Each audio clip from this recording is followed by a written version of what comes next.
Podcast City Network. Thank you for tuning in on this episode of The Everett Lee Show. But before we get on with the guest onto the program today, there's a couple things I do want to mention that you can help out with supporting The Everett Lee Show. If you're looking to start a podcast and already have a podcast and you're looking for an affordable podcasting hosting site, Podbean's your number one choice. Podbean offers statistics with in-depth analytics to manage your podcast needs. Use the promo code podbeam.com/pbsignup and get a free month off.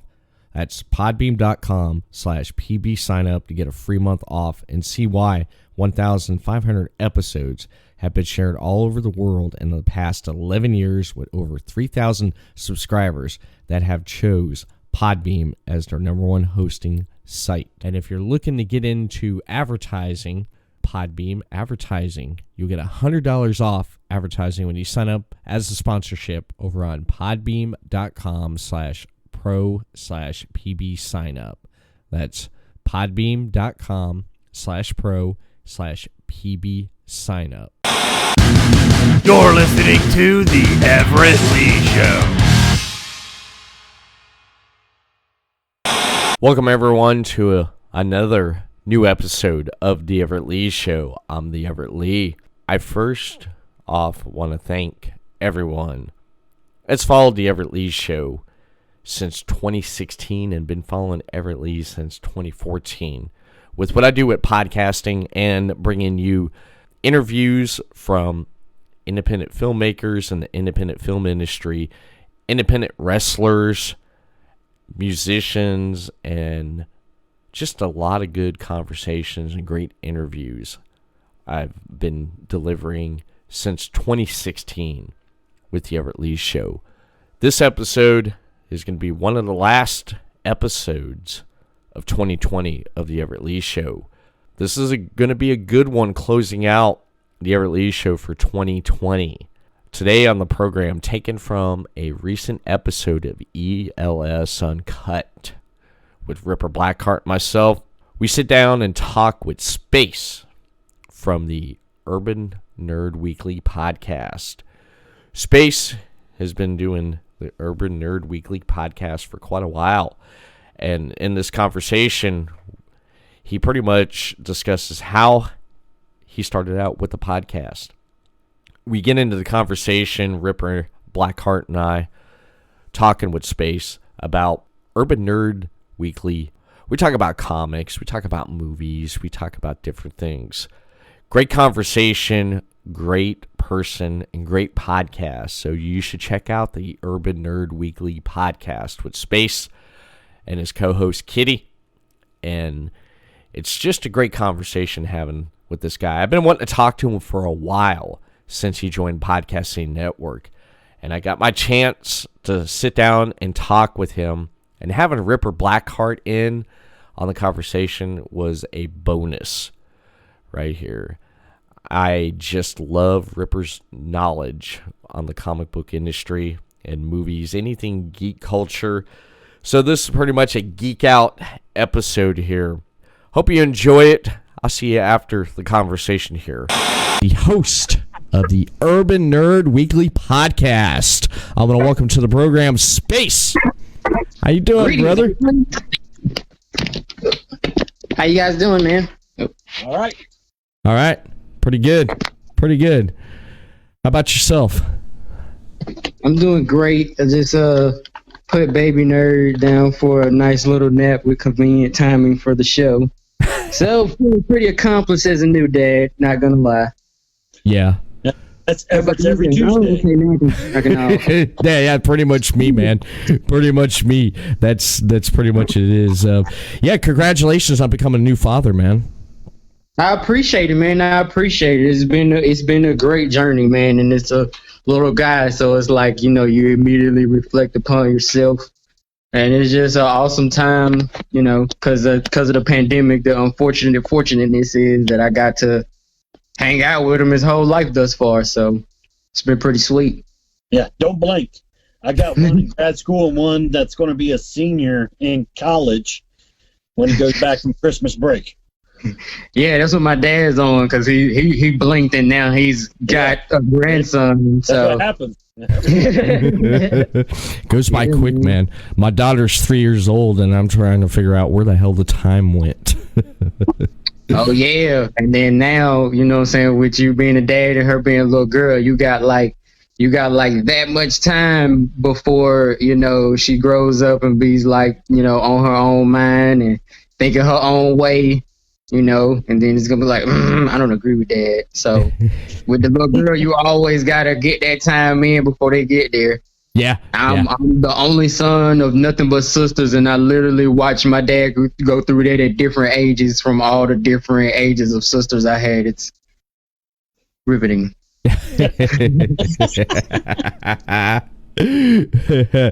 I just have one, and I my hat goes off to the parents that manage 2 or 3, man, because I'd lose my shit if I had another kid. I wouldn't know what to do, but I'd figure it out. I'd pretty much figure it out. That's how it was. You know how it is, like with kids, it's like you freak out. Like, Dad, we freak out until they come out and then they look at you and you be like, I accept my mission.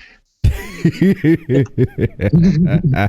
that's pretty much how it was. Like when my wife was pregnant with Logan, our son, the youngest, they're like, what if this one ain't a boy? I said, I don't care if it's boy, girl, 3-eyed, purple mutant. Right. I can't have no more than 2 kids. So whatever comes out, we done. He said, I can raise an X-Man as long as it's within these 2-kid limit. Yeah. Yeah, X-Men, because, like I said, he was named Logan, because I snuck that in there because of Wolverine. Because Bruce Wayne Grant wasn't flying, so I had to sneak in the Logan. I can dig it though, and then it's real low key because it was kind of already out there. Yeah, like you can always give it some like lube, but it could be or could not be. You're not far from me. You're up in Atlanta, Georgia, aren't you? Space. Correct. That's cool. I spent a summer up there. Around 94, I stayed at my aunt's, who lived off around Smyrna, Windy Hill, out in that area there. And I spent the summer working with my cousin at a car wash. I was like 15 years old in 94, and I made enough money. To be in Atlanta. What's that? I missed it because I was 4, but from what I heard. Yeah. So I ended up. I've seen the cave drawings, Everett. I only want to tell you how old I was when he was washing cars then. Oh damn! But that was a pretty good summer. I had my first job. I was working at a car wash with my cousin over in one of the really good like high class neighborhoods where the tips were just great. I saved up enough money before I came back here to Daytona to start school. Bought myself a Super Nintendo system, Mortal Kombat, and new clothes to start school with, man. I remember buying a couple pair of new 1-star All-Stars Chuck Taylors, man.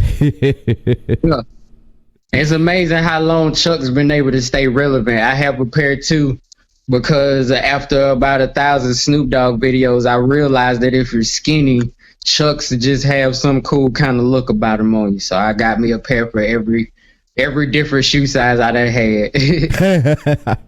Nice.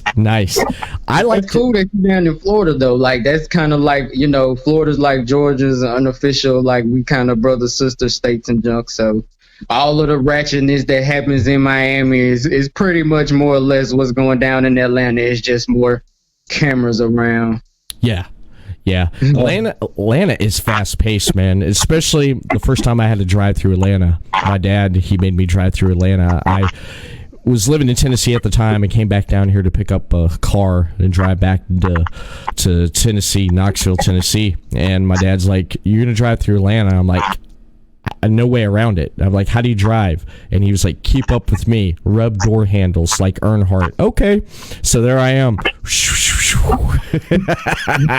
Learn how to do it, man. I even today, even if we go back up to Tennessee to visit, I scared the shit out of my wife still how I drive through Atlanta. Instead of taking the bypass, I go straight through, man. I pass by Atlanta Stadium. I'm like, hey, look, there's where the Braves play. Keep your eye on the road, hon. I'm like, oh. Yeah, because I got to tell you, personal little story about me, I got into some things with, I had like issues with driving for a while because of some stuff that happened to me back in the day. So I didn't get my license until I was like 26. I just turned 30, so I haven't been driving that long.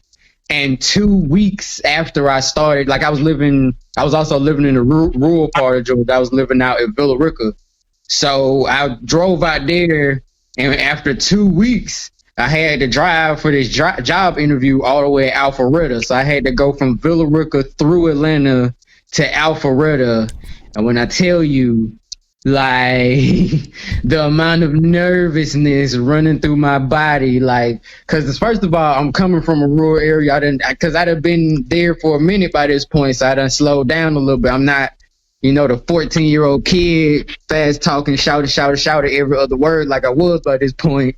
So I'm like, okay, I'm moseying through, and then I hit Georgia 400. And then nobody tell me it was like the Indy 400. And if I wasn't doing above 75, my heart was probably going to stop from all the cars passing me so fast. Nobody explained that part. So getting, and then I moved to the city after that. So I had a super crash course and staying vigilant on the roads. I know exactly what you mean. Like, it's a whole different driving scene on 85 and 285. Yeah. I remember one time going up to Atlanta because I still have family that lives in Georgia there. I got a lot of cousins and a couple uncles and an aunt that lives still in Georgia, and went up to Atlanta, and my cousin was trying to get my brother. He was like, WCW came to town, and they were wrestling at the Omni. The Omni don't exist no more. They tore it down years ago. Yeah. But he was trying to get because the Omni was the Madison Square Garden of the South. I'm telling you, it was, man. Growing up, like, I used to have to catch the train and the bus a lot, and so I used to always, like, I used to come home and ask my parents why was this station, like, they would say the Omni Dome, and then they would say what the whole acronym stand for, and I would be like, what is, because by the time, my brain cared about things, the Omni Dome was a memory, you know what I'm saying? Yeah. It was all about the Georgia Dome, and, I had got me a little history lesson.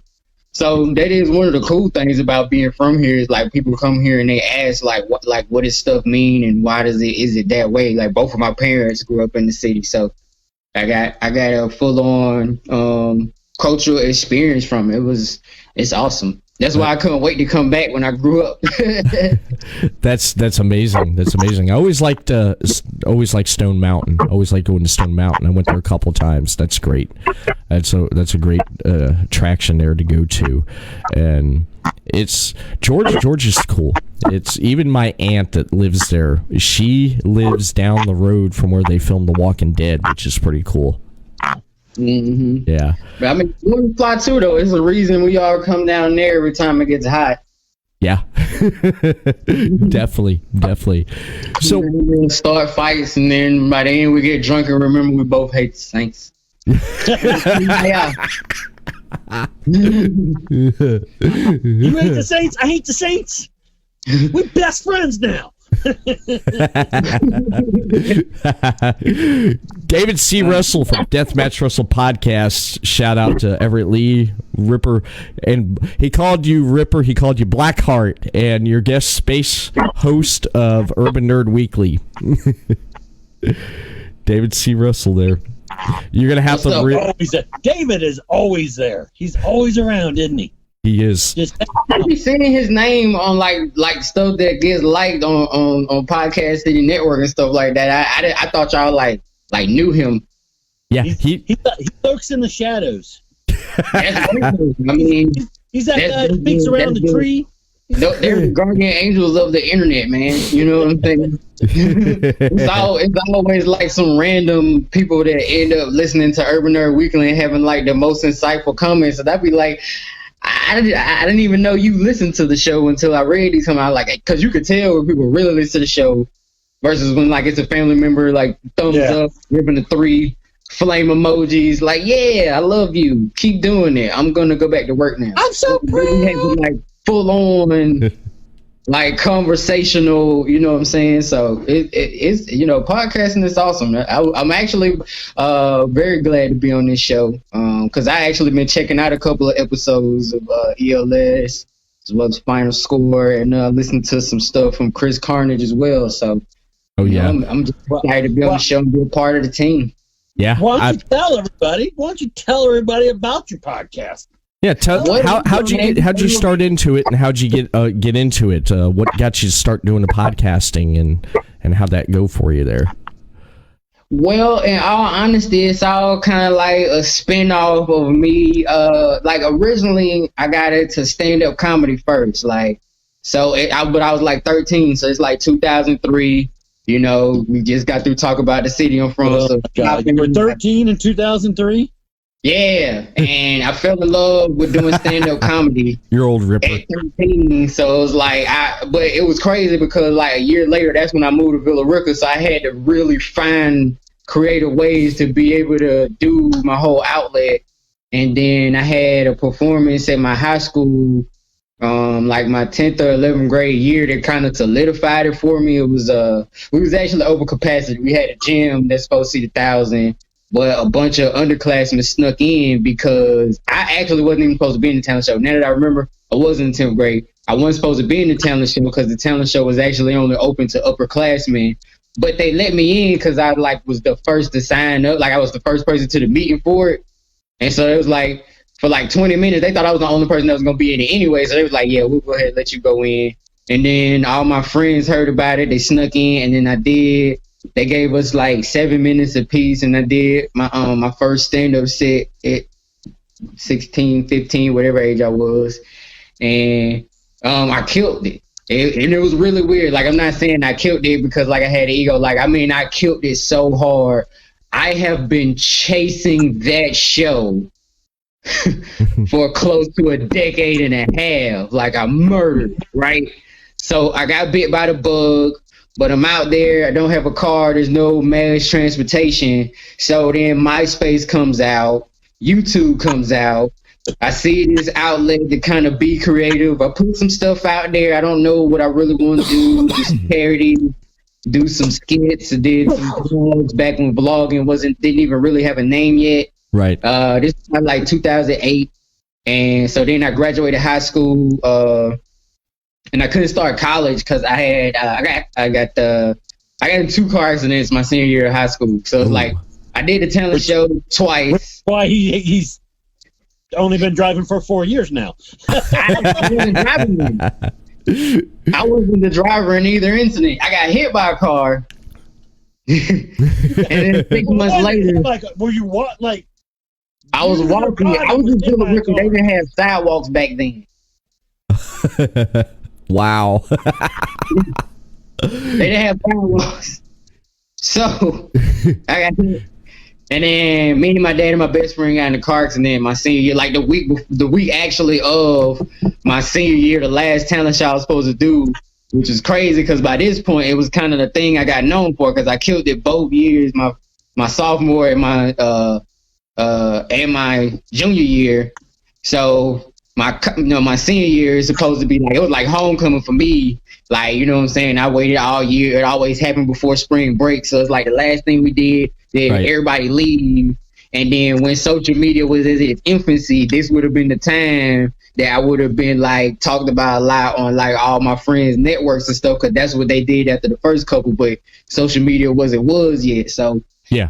Then I started getting into making more content because I had a broken leg for a while, and then I was like on crutches from one of them. And then like I was at home like the summer after graduation, and I started, like I said, making all that different content. And then I actually found this website called blogtalkradio.com. Yeah. And that's where I did my first podcast at. It was real, you know, it was just unstructured conversation, real random. It would be me like talking about stuff, and I just like ask my friends to be like, hey bro, when I call you, just answer the phone, and then we're gonna talk about some crazy stuff on the show. And then, you know what I'm saying, that's the podcast. We're gonna play some music behind it. then that was it. And back then, you know, the rules was real loose, so we was having a lot of copyrighted music and all that. Like, that show was still up on iTunes up until like 6 months ago. I laugh at how long it actually got to stay up for, how much we had in there. And then like 3 YouTube channels, 6 podcasts, 3 comedies, 3 stand-up. No, I did 1 stand-up comedy mixtape, and it actually did pretty all right, but it was during a real like down period in my life, so I ain't really make it work for me like I could. Right. And then I kind of picked myself back up. I started Urban Nerd Weekly with the mission of like this time I'm not gonna like give up after, like, you know, because you know how it is. You put out content and then like 3 people watch it and you get discouraged, and then like a year later, you know, you got like 100 views, and you know you see these other videos with like 1,000 views, 100,000 million views. So you trying to figure out like everybody in your whole world telling you talented, but you don't understand like why it ain't getting what you thinking. But it's because I didn't know like how the internet and like making content really work like that. Yeah. So once I like, you know, took some time out to actually stop and learn how the game really goes, I started Urban Nerd Weekly with the mission like, okay, I'm not gonna stop this time. I'm gonna be consistent with it. And like 6 seasons later now, I done picked up a co-host, like, and it's been like something that like has really transformed my work ethic as a whole. Like, I've been creating more content in my other avenues, and it's really been kind of the catalyst to the changes in my life, because in pursuit of trying to elevate myself and the show, like me as a comedian and the show to these, you know, trying to get to these different levels, it's like making me be like, okay, I gotta, like I was being real young for a long time. I was like, okay, I gotta start being a grown up about handling like my responsibilities and my bills and stuff, because if I don't, then I can't even have a chance at being able to pursue these things. So now Urban Nerd Weekly, you know, like I said, I picked up a co-host. My co-host Nano Kitty Cat. She was like the age I was. She's the age her age now is how old I was when like I really realized that the whole doing stand-up comedy and making content was gonna go hand in hand. Right. And it turns out like she's an excellent like writer. So, you know, she helps me out in a lot of avenues. Actually, I got her co-hosting the show, helping out with the Facebook group. Like, I've been telling her about all the stuff we got going on. So, you know, my wife, not my wife, but my wife, she definitely is behind me 100%. So Urban Nerd Weekly has definitely been like my outlet to, you know, still be funny, my way of having something that, you know, because before the pandemic, it was okay, in between going to work and spending time with my family and, you know, seeing everybody I haven't been able to see in forever, I still had to make time for it. Now the pandemic hit, which is right around the time my son was born, so I have more time at home now because I'm at home. My job actually closed, my day job closed when the pandemic hit. Oh, so man. And that was right before my son was born, so it kind of made me go full force into being like, okay, I'm gonna go ahead and go full force with this. Talked it over with my lady, and you know, and Urban Nerd Weekly is kind of like the flagship to, you know, everything that I'm trying to do forward. So I'm just excited about the progress it's made. Like, it's got me, you know, I've been trying to get guest spots for the last year, but because I've been having trouble getting my schedule right, because I worked at a restaurant, so my schedule was like all over the place. Oh yeah. So the schedule like was and not show up, and then you know, a lot of content creators have day jobs, so that's always a thing. But yeah, so now I'm on the Everett Lee Show with you guys, you know, cooling it. You talking about a number of things on your podcast there, and you're pretty much into the same stuff that Ripper and I's into, comics, movies, and stuff. And I mean, like with like comic books, Marvel or DC? I have to ask you. DC. DC all day, like not even hesitation. And it's crazy too, because the thing about it is I'm a second generation nerd. Like my dad, but that's weird. He's like one of these guys that he was like an undercover nerd, but he was like one of the cool kids when he was in high school. Yeah. So didn't nobody know he knew all this cool shit about like comic books and all that. So then we had a son, like, and I grew up and I was like full on nerd. Like he had somebody to share all that with. So I actually saw a lot of like really old first editions that he was just like wishing he could have kept in better shape because he didn't know Right. when he was 15 the future comic books and all of that stuff. So I got like full on like hip hop history as well as like full on comic book history. Like when I would see, like I'd be watching a Spider-Man cartoon on TV, and then he'd be telling me about like the difference between like Spider-Man versus Amazing Spider-Man. Like I'd be asking like, how come Wolverine's costume looks like this here, but then like on the other one he kind of look a little bit different. Then he teach me about like different illustrators, and then he talking about video games. He was up in the Atari days. So it's been awesome because I kind of got to grow up with the history of what everything that I'm interested in, like the real history behind this stuff. And that's part of what kind of catapulted me into making Urban Nerd Weekly. Because it, like you said, it's a lot of topics we kind of go over on the show, but I kind of made it that way. Like it's general, but skewed to like, you know what I'm saying, the nerd, like desires, like, you know what I'm saying? So yeah, I kind of jump all over the place. We kind of talk about movies for a while and comics for a while. And now that, you know, we in the age that we in now, a lot of the comics are coming interlaced with the movies, and then it's bringing back all of the memories from the TV shows. So I just felt like it was the prime time for a show like that to be able to, like, it's kind of like an all call, like, hey, whether you've always been proud to be interested in this stuff. Like my show is for the guy that was 55, or, you know, the guys like my dad that was secretly interested in it, or the guys his age that were openly interested in it and they got swirlies for this back in the day, all the way down to the kids that got made fun of for running like Naruto in the hallways. Like everybody in between that the show was built for everything in between that. So, and I'm very proud of what it's become and where it's going. And, you know, I'm excited about being part of Podcast City Network now, because I feel like it's going to be yet another catalyst to get, you know, because Podcast City Network has actually helped the show a lot. Oh, yeah. Even with this, like, you know, the bare minimum of communication and, you know, little cross promo we've been able to do here and there. Like, you know, I make sure I shout you guys out in every episode, even if it's like at the end when I'm about to log out. Because it's exciting, because for the longest time, especially being in a rural area, it was like just me in my dad's basement looking like a mad scientist trying to wire stuff up and talk to nobody.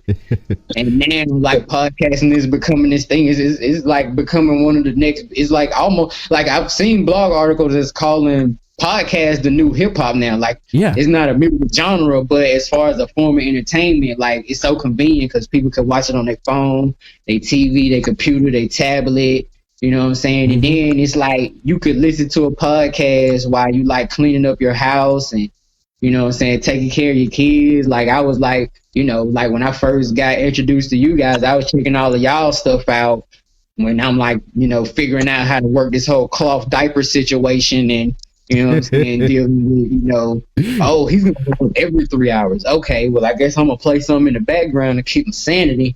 And, you know, stuff like that. You picked this show? This is the show you picked to keep your sanity? No. Like I was saying, like, because I joined the network, I would listen to one episode of everybody's show during those times of I want to go to sleep, but if I fall asleep, he's gonna wake up and scream. So I'm like playing a little bit of everybody's show. Plus, a few of my buddies have started a podcast. Not to mention, like, if I can't calm him down, like, it's not that hard to work on like the editing part of content. Yeah. When you got a baby, but it's the recording because. Yeah, it's like my 3-year-old right now. Microphone worth its money. You're gonna hear that baby across half a mansion. Oh yeah, my 3-year-old, she's over in the other room right now. My wife's in there. She's in there making sure she's asleep, and I'm sure here in a little bit when she gets up to leave the room to go to work, she's gonna start banging on that door like she's trying to bust out of an asylum. I had to take it a step further. I get one of his blankies on days like when I know I gotta do a guest spot, or later on I actually gotta because I just started Full Sail University, so I actually got a Zoom lecture. Like way later on tonight because it's online school, so you can do it Yeah. super late at night. It is awesome. That's but cool. I took one of his blankies and I rub it like on her face and on her neck and get like a tiny bit of whatever like perfume she's gonna wear before she leaves the house on it. So then I get him kind of set up, got him watching, because he about to be third generation nerd. He's watching He-Man right now. He Nice. lesson early. He'd have had his bottle, you know what I'm saying? He chilling. He got his blankie that smells like mommy. He probably isn't even all the way sure I've left the room right now. I also got it to where if he makes a single noise, I can hear him. But I mean, at this point, he's going on 7 months now, so I pretty much got it down packed on how to keep him occupied and Got a routine down. By half an hour, it's a good chance he's gonna take a nap because I gave him that bottle anyway. Yeah.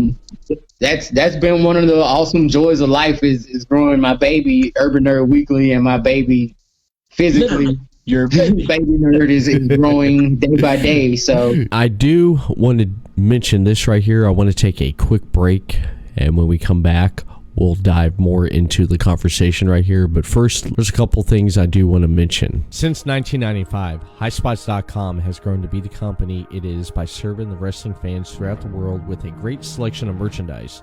HighSpots.com has everything a wrestling fan could want, including the latest WWE and TNA releases, classic wrestling merchandise, and their HighSpots.com exclusive releases.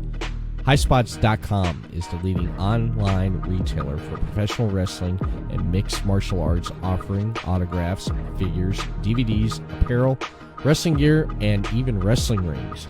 Their largest clients include WWE, Impact Wrestling, ROH, and AEW. Click on the High Spots logo on the Everett Lee Show page over on podcasty.net to order. Whether you are a wrestling fan, pro wrestler, or promoter, you can find what you're looking for at highspots.com. If you grew up as a kid in the 1980s or just a fan of 1980s pop culture, then 80Ts is for you. 80Ts sells a huge variety of licensed t-shirts featuring characters, movies, TV shows, video games, and music stars from the 1980s through today. They also have great costumes from 80s pulp culture too. 80Ts.com sells officially licensed pulp culture t-shirts. As you might guess, their focus is on the 1980s, but do sometimes sell other cool pop culture related tees. 80s Tees has been in business since 2000, meaning they like retro 80s stuff too before it was cool. Follow the link provided in the description section of this episode for more. 80stees.com. You're listening to The Everett Lee Show.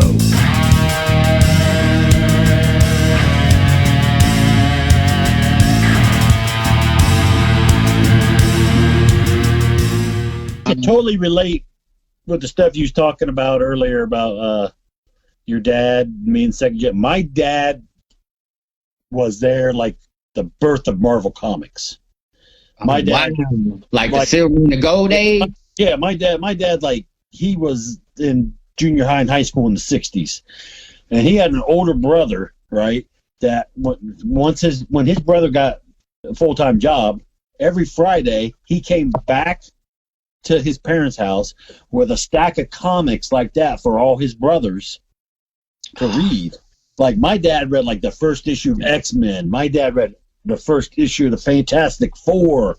Oh man, that's OG shit. Yeah. Daredevil. Wow. His favorite Daredevil of all time. He hates that Daredevil's all in red. My dad prefers the yellow and red costume. And see, I have heard, because my dad wasn't around then, but he got a history lesson from somebody when he was in high school about Daredevil, and I actually got schooled by somebody when I was in middle school because I said something about Mercury, and talking about the whole lineage of the Flash. Oh, dog. I feel like I'm terrible for not getting his name right now, but the person that preceded the Flash, his name was like Mercury, the guy with the silver helmet. Oh, Jay Garrett. Yeah, Jay Garrett. Yeah. That's right. See, in high school, I was cool, but I was like all right, here's the top tier cool guys, and I was the guy that hung around with all them, right? But yeah. That wasn't my only social circle. I socialized with so many different people, and there was like 2 or 3 of us. We were really big into comics. And the reason I was big into comics is because my dad would just, every time, like I said, we'd go to the store or something, there'd be that spinner rack. And he's like, go ahead. My dad called them funny books because that's what my grandpa would call them. My grandpa always called them funny books. I want to remember that. Get you a couple, go ahead and pick you a couple funny books. So, you go to spinner rack and you see what catches your eye and you grab it. And I was telling Everett, we used to have, matter of fact, this door right behind me, this is the house I grew up in. I bought this off my parents. This actually used to be like an old pantry when my great-grandmother lived here. This is where she kept her canned goods and stuff like that. There's a shelving, like right here. We would get comics, and when we get done looking at them, reading whatever, we stuck them in here on a shelf. Right. They would get so high, and then they would fall over on the floor. And then, we're kids. We ain't picking that shit up. To me. Yeah, we ain't picking that shit up, and we just keep stacking them, right? And then my mom get tired of it, scoop them all up, and throw them away. No. And now you look back and it's like, you might as well just burn money, mother. Yeah. I had the first issue of the Marvel Comics ongoing Star Wars at one time. Oh, no way. It threw them away. Oh, man, no way. The stuff I used to have, that's all I do now. Like, parents just don't understand. When I go to like Comic Cons now or comic book stores that are having a big sale, I hit them long boxes, like them dollar boxes and all I'm doing is just picking comics that I used to have when I was a kid. I mean, yeah, those big batches always have like 1 or 2 gems in them that somebody overlooked 30 years ago. The crate's just been passed along. Yeah. So, and like I said, so I can relate. Like I said, everybody knew I was into comics, and I didn't really hide it, but that wasn't what I was. He's the comic book kid. Whereas now, like when my youngest, when he was little, he was known, that's the superhero kid. That's the kid who knows all shit about superheroes. I mean, he was this is how hardcore my son was. If my wife did not play with the action figures the right way, what he said was the right way, she got banned. He banned her from playing with his superheroes because just to aggravate him, she was making Wonder Woman kiss the other ones. He's like, no, Mom. Wonder Woman. That's not how you do it. Yeah. Or if she took like a Marvel action figure and had him with a DC action figure, he would lose his goddamn mind because we don't exactly the same time, Mom. Yeah, but because he's like, they're different universes. They don't. So then I really messed with him. I dragged out my old comics, and I'm like, Teen Titans, X-Men, and he's like, oh, how can this be? How? Where, Father? Where did you find that? I wish I did get to read some of the Marvel DC crossover stuffs. I remember there's like they did crossovers with I think it was like Wolverine, Batman, Spider-Man. I've never heard of this. Yeah. That Superman and Spider-Man, like back in the 70s, late 70s, early 80s, and it was deemed the showdown of the century. And then one after that, it was in the early 80s. It might have been late 70s, but I'm pretty sure it was early 80s. It was Batman and the Incredible Hulk. Oh. And it was actually a big magazine form. Wow. That I remember. Like a one shot. Yeah. Oh, wow. Yeah. Spider-Man and Superman was the first one. And if you Google, you'll see the iconic cover. It's Superman flying up in the air and Spider-Man swinging in. And they go against Parasite and somebody else. I can't remember the Marvel villain, but it's Parasite. Oh, so they were fighting side by side with a villain. Yeah. Whereas I was about to be like, how was that even a whole Cause Spider-Man, it take him a whole comic book to take care of his villain. So I didn't think, you know what I'm saying, he was gonna be able to go. Like, you can see Batman, because it's like, well, he's rich and like super smart, and he's the super sleuth. Like, he's Batman. If I remember right, in the Batman Hulk one, the Joker had manipulated the Hulk, and the Hulk was going after Batman. Oh, interesting. If man. I remember right. See, now you just gave me some I get hit in the head a lot, so I may not be remembering things. He has, like, a couple weeks ago, Space. He came to the ring because he managed his talent for Future Great Wrestling, FGW, there up in Hamilton, Ohio, and you can see it on Shockwave. He was out there with his client, and then someone came out and jumped him. Minding my own business, and that asshole Amos came out and clocked me. What the hell? Poor Ripper. Like, just because I know that you do that now, I gotta send you. I gotta link you up with one of my buddies. He's actually one of my writer friends. Like, we're gonna start a thing soon, but he's like in physical therapy. It's a story thing, but he's hilarious and he loves wrestling. Like, I'm not allowed to say wrestling. Yeah, because you better not, because you're in Atlanta. Not including him. Yeah. You better not say wrestling in Atlanta anyway, because in Atlanta it is wrestling. Right, and a lot of parts of Florida it's wrestling. Yep. And that's I dig it, because you know what I'm saying. Like I said, like y'all know how old I am now, so y'all know like when I was like the same age when I becoming a comic, like right before that was the age right before The Rock was the man, like with Big Show, Booker T, like NWO, all that was like rule, like when wrestling was like the opiate. Right in the middle of the Monday Night War. Yeah. Good time. Yeah. Good time for wrestling. Raw, doggone, like the tag team, and my cousin, he actually like the real athlete between me and him. Like, me and him consider each other brothers, but we cousins. But he's like an athlete, and he would like he used to find crazy ways to rig it so we could watch the steel cage matches that used to come on pay-per-view back in the day. Oh, nice. Like, younger than me, cousin. But he grew up to be like, he has a degree in accounting, so everything kind of started making sense after a while. That's like, amazing. We know how to make the numbers work and computers and all that. I wanted to ask Ripper this, and I'll ask both of you this here.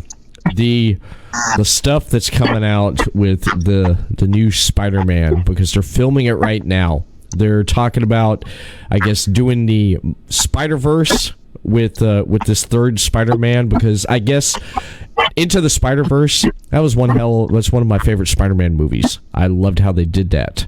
And I think Sony saw the MCU seen the success of it. So I guess they're going to try to incorporate it somehow, because with the rumor mill, with Sony shooting down, oh yeah, Tobey Maguire's not in this one, and Andrew Garfield's not in this. It's like, yeah, right, they're spotted on set, man.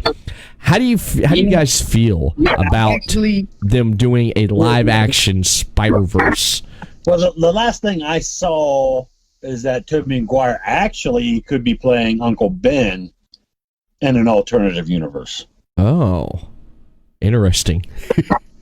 It would be, I enjoyed the animated movie. I think it would be cool. I would dig it. I like that kind of shit anyway. You know what I mean? That's like my favorite episodes of the Flash TV series is when they brought in Jay Garrett. Yeah. The original Flash. Yeah. When I realized there was going to be a spinoff from Arrow to make the Flash, I was waiting on the Jay Garrett episodes. Yeah, because that's something they didn't get to do. And when they had him on there, the guy who played the Flash in the series in the 90s, they had him on there playing Barry Allen's dad.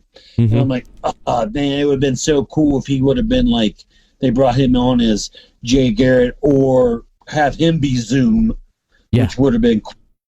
Yeah, that would have been. At first they give you this other guy that's Jay Garrett, and you're like, but then, he's not the real Jay Garrett. The real Jay Garrett is this guy that looks just like his dad. I'm like, yes. Right. Because one of the true things that if you go back to Smallville and if you pay attention to like a lot of the stuff that happened like right before and right after DC did the New 52, one of the characteristics of all of the Flash lineage is that they all, because they travel through time, they've all stolen each other's identity at some point. Yeah. Yes. Yeah, because like you said in Smallville, that version of the Flash, when they catch him, what was he? He was doing, some petty theft. Yeah, stuff. he was doing, yeah. And but that was actually all these IDs, and all his IDs are of every Flash. Yeah. IDs. And Wow. And the fake IDs are all of the previous. But see, if you like pay attention to like how they casted him and like, because the truth of the matter was that actually wasn't a Flash, that was Pulse from like the guy from way future. But see, I think in Smallville, because they had so much like they got so much layers and context of Superman to deal with, they didn't have time to like delve into that. But if you know what I'm saying, when you watch the episode, based off his age, based off the way he acted, because Pulse was he grew up in like some savage times, so he was kind of more of the more urban one of all of them. So that's kind of why they incorporated into that character or that iteration on Smallville. Yeah. But I was actually kind of, because that's what made, because I looked when I saw the episode, when you talk about the IDs, I remember that scene, and that's when I figured it out. I was like, oh, because Pulse is the only one that would have been like in the future enough to have all IDs. Yeah. Yes. Yeah. Yeah. I liked how when in season 3, when he played with the time, and then when he came back and he tried to fix it, and Jay Garrett's like, stop messing with time. You're screwing it up. And then he went back to how it was, and then what's his name ended up becoming the Flash, because later on he takes Barry Allen's place. I can't believe I'm forgetting his name. The yellow, and not Reverse Flash, but he wore the yellow Flash. Come on, Kid Flash. Kid Flash, yeah. I liked how they finally incorporated him, because when they introduced him, I was like, who's this? And then when I was reading about it, I was like, oh, no way. I was like, I always liked Kid Flash more than Flash. Yeah. Yeah, Kid Flash, he's a better smack talker, and especially like when you watch Young Justice, you kind of get to see his personality flourish a lot, and you realize like, okay, this is why, like you can definitely tell who he came from. But like it's a level of pizzazz to Kid Flash that you just can't match with a lot of heroes. Yeah, and I always thought his costume was cooler than the Flash's, and like I said, when I was a kid, I'd read Teen Titans, and that the character. I wanted to read episodes of Teen Titans because not Teen Titans Go, the regular Teen Titans came out when I was in high school. So I would literally like. Because my mom would have custody on me on weekends, so I would literally go to her house. She had the good cable. She would make me green tea, and I would drink green tea while I binge watch Teen Titans. Nice. I liked the cartoon, man. I loved it. And when Young Justice came out, and I was watching Young Justice, and I'm like, that is the Kid Flash from the Teen Titan comic books. Yeah, that was great the way they did that. This the first couple seasons of I wasn't a big fan of this last season that they put out on DC Universe of Young Justice, but for them first 2 seasons of Young Justice. You're talking about on the DC streaming app? Yeah, on the DC. Yeah, I haven't been able to catch that. It's on there. But see, I waited on that 3rd season forever, because the 2nd season of Young Justice left you ready, and then they canceled it. Yeah. That's crazy, man. That's like they did what was it? They canceled Swamp Thing, and they didn't even get Man Thing off. They canceled that before the season even played all the way through. That's crazy. And you want to know what's crazy, since you're talking about DC? I don't know if you remember this, Ripper, or if you remember Space years ago, I think it was like right when It was like right before they were talking about Wonder Woman, introducing her into the movie, DC movie universe there. The DC cinematic part. Yeah. Well, what happened was NBC got a Wonder Woman show together. They got a Wonder Woman show together, got a cast, everything. They shot a pilot, and they canceled the show before they even aired the pilot. And that pilot's sitting in the NBC studios on the shelf. Well, they didn't even pick it up. What it is they filmed it. What's the name of the guy? What, they shot it? Well, the test audience hated it so much. Did they? That we're not going to greenlight this. But it's what's her name? After like Heroes had kind of got stale, because I think at that point that's when NBC was kind of losing like the fantasy superhero audience as a whole. Yeah, too. this was shortly after the success of Smallville. Yeah, like on the hip of it, right around Smallville. there. And what's her name? Adriana. I should know her name because her cousin is a professional wrestler here in Ohio, and I butcher his name all the time too. Pacoletti. She was in Friday Night Lights TV series. Yeah, she played Mockingbird on Agents of S.H.I.E.L.D. I know who you're talking about, but I don't know her name either. She was Wonder Woman in the pilot. Yeah. Yes. Yeah. And this ain't the first one. Like before, Justin Hartley played Green Arrow on Smallville. Yeah. He did a pilot as Aquaman. As Aquaman. Yeah. Yeah. You know what? I saw that because in all honesty, because he had already shot that, he couldn't play Aquaman on Smallville because that was something he had auditioned for first and didn't get because the guy that played Aquaman on the episode of Smallville got it first. Yeah.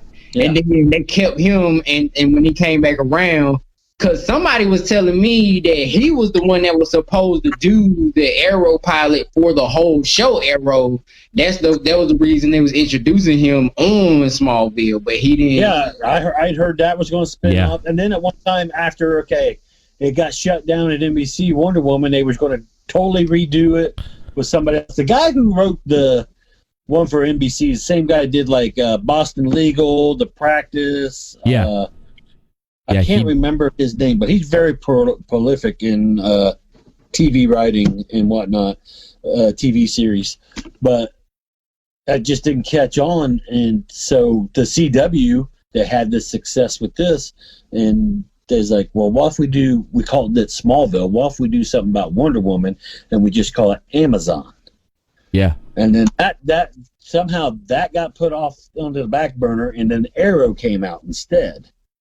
About Green Arrow, and then like I said, from there you got. I think by this point they had so many cameos of Green Arrow on Smallville. They had built up the audience for it, whether they really liked it or not. Yeah.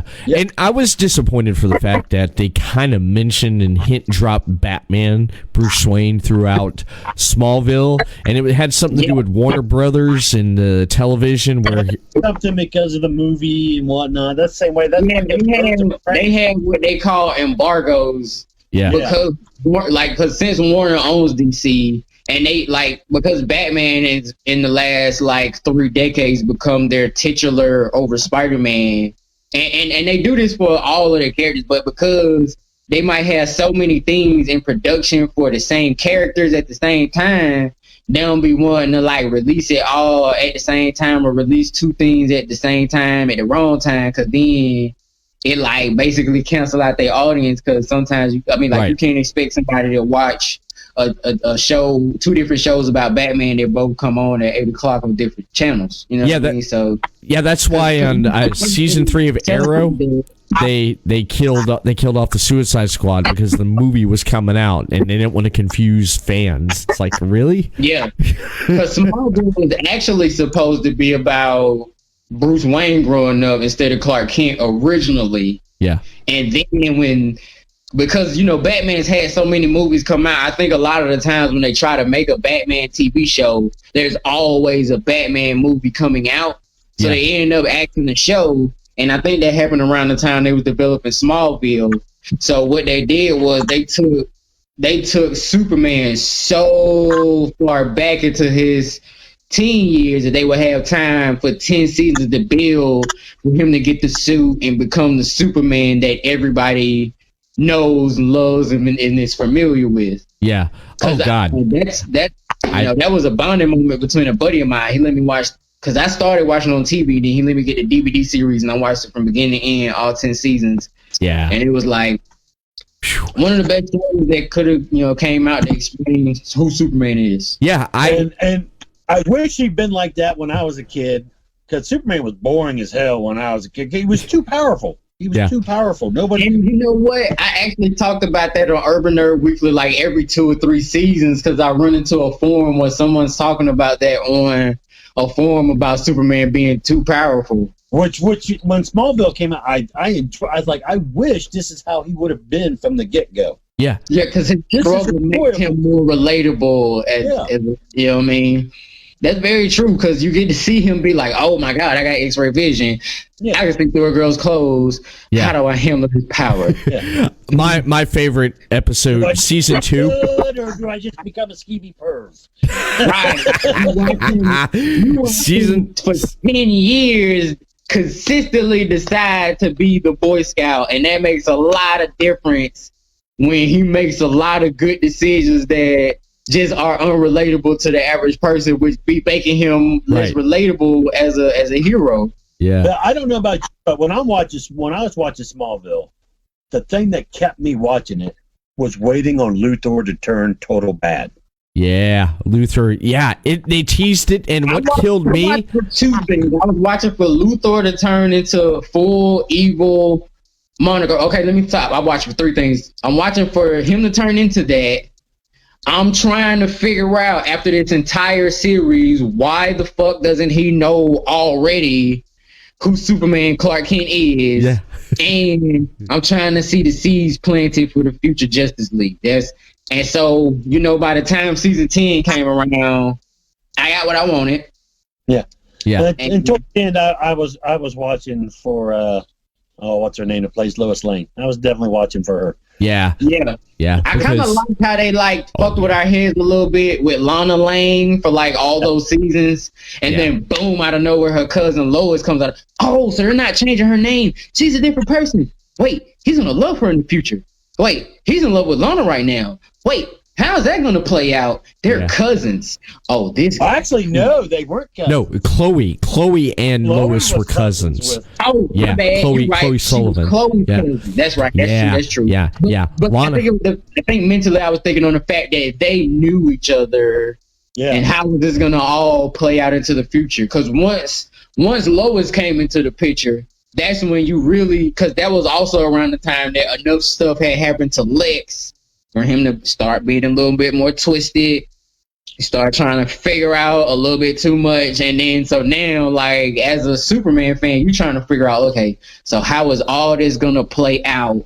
Yes. So who these people are going to be in the future? Because we already know Lex in the future has no clue who Clark Kent is as far as him being Superman. Exactly. And I loved how they played that with that last episode when he kills Tess, and he's like, "What'd you do?" And she basically said, "I injected myself. You're gonna lose your memory." And within 60 seconds, and he was like, "What?" And then he had that flashback of losing everything. And what was cool about that sequence was you saw at the end of season 7 when the fortress caved in, they showed it briefly of Lex climbing out of the fortress and surviving, and then he's standing there, and it's like the building. I like that shot of the building, and all of a sudden it says Lex Corp, and it was like, that was freaking awesome how they did that. They really did the number with their season finale, man. The build up to him finally putting on the suit. Yeah. And like you said, because they kept you waiting till the last possible moment they could to give you that last little explanation. Because it was like, there's no way this can all go down. And he forget who the fuck this kid is. Yeah. And he has no idea.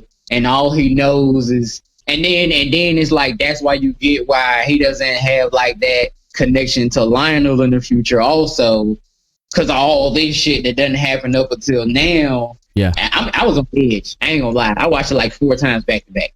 I liked in the early seasons, like through the first 3 seasons, when he was trying to figure out things and stuff. And I mean, even season 4, the season 3 to me was like one of the dark seasons because so much stuff happened. And with season 4, when they introduced Lois and end of high school, then season 5 into being early adult, and like 5 and I'd say 6. And was like one of my favorite seasons because they went further. They introduced a lot of new characters like the Young Justice League, like the Flash, Impulse, Cyborg, Aquaman. That was kind of the previous season. Yeah, I loved that. I loved how they introduced all that elements. And then season 7, I thought was all right. I mean, they introduced Supergirl, his cousin, and I guess they did that story kind of right because she got to Earth before Clark, but she was in a time continuum thing and she didn't age. And then, she gets out and then she's, younger than Clark, but on Krypton she's older than Clark. I loved that. Loved how they did that. Interesting dynamic for the show to explore. And I like they took time to let that like unfold and all the layers that it needed to. Yeah. Yeah. I think at season 6 they realized, okay, we contracted for 10. It's a lot of shit we got to kind of start tying in order to build up to everything making sense. Right. Actually, they were thinking about ending at season 8. That's why they introduced Doomsday. But what happened was the guy who played Doomsday, every time he took his shirt off, the ratings went up. I'm serious. The young demographic, 18 to 33 women, man. They saw a nice built guy with a shirt off in the shower. They're like, fuck, I'm going to watch this next week to see if he takes his fucking shirt off again, And so the ratings went up. People talk about how sex sells and everybody criticizes men for buying into sex, but sex makes 3 times as much money with women. Oh, God. Like, My favorite, I hate to say it, one of my favorite episodes of Smallville is when Lois in season 5, when she's up on the stage doing that dance there, my jaw dropped. I'm like, God dang, Clark, go get your wife, man. go get your girl. Yeah, get your girl, man. That's one of my. Find me a way to go over there. But I like about kryptonite. Don't let me make my way now. What I liked about the early seasons of Smallville was it seemed like it was like Superman meets the X-Files. Yeah. They were finding all this weird shit going on in Krypton and Smallville, and it was almost always connected to the meteor shower that brought Clark. Yeah, I like how they really played that. love that because I often used to think as a kid, like, because in the comics and a lot of the older cartoons, Clark's childhood is like 45 seconds in some episodes that he remembers some shit about. Yeah. So I always used to wonder, I was like, how does someone with that much power manage to become Superman on the low? Like, you gotta be on some covert, like what happened in your, like, because you know what I'm saying? Because they never delved into that. So that was one of my, because I'm a sucker for an origin story. And not only that, to keep him on the path. Have you seen the movie Brightburn? All the way through. Have you seen the movie Brightburn? No. Oh yeah. See this movie? Brightburn pretty much is the story of Superman, but once he becomes like a tween, he becomes kind of a prick. Yeah. Imagine this, Space. Okay, Superman comes to Earth. He's supposed to save the Earth. What if he gets sent? Change the story to where he comes to Earth and he's sent here to destroy it. Think of twisted right there, man. James Gunn. It's a James Gunn film. James Gunn did it. And here's the part that blew my mind. So I watched Brightburn a couple times. Another movie James Gunn did earlier called Super. Yes, Super. Had Rainn Wilson, the guy who plays from The Office. From The Office. And basically, it's like a poor man's Kick-Ass, right? Okay, I did see Kick-Ass. Yeah, this is like a poor man's Kick-Ass. Super is. and it's connected to Brightburn.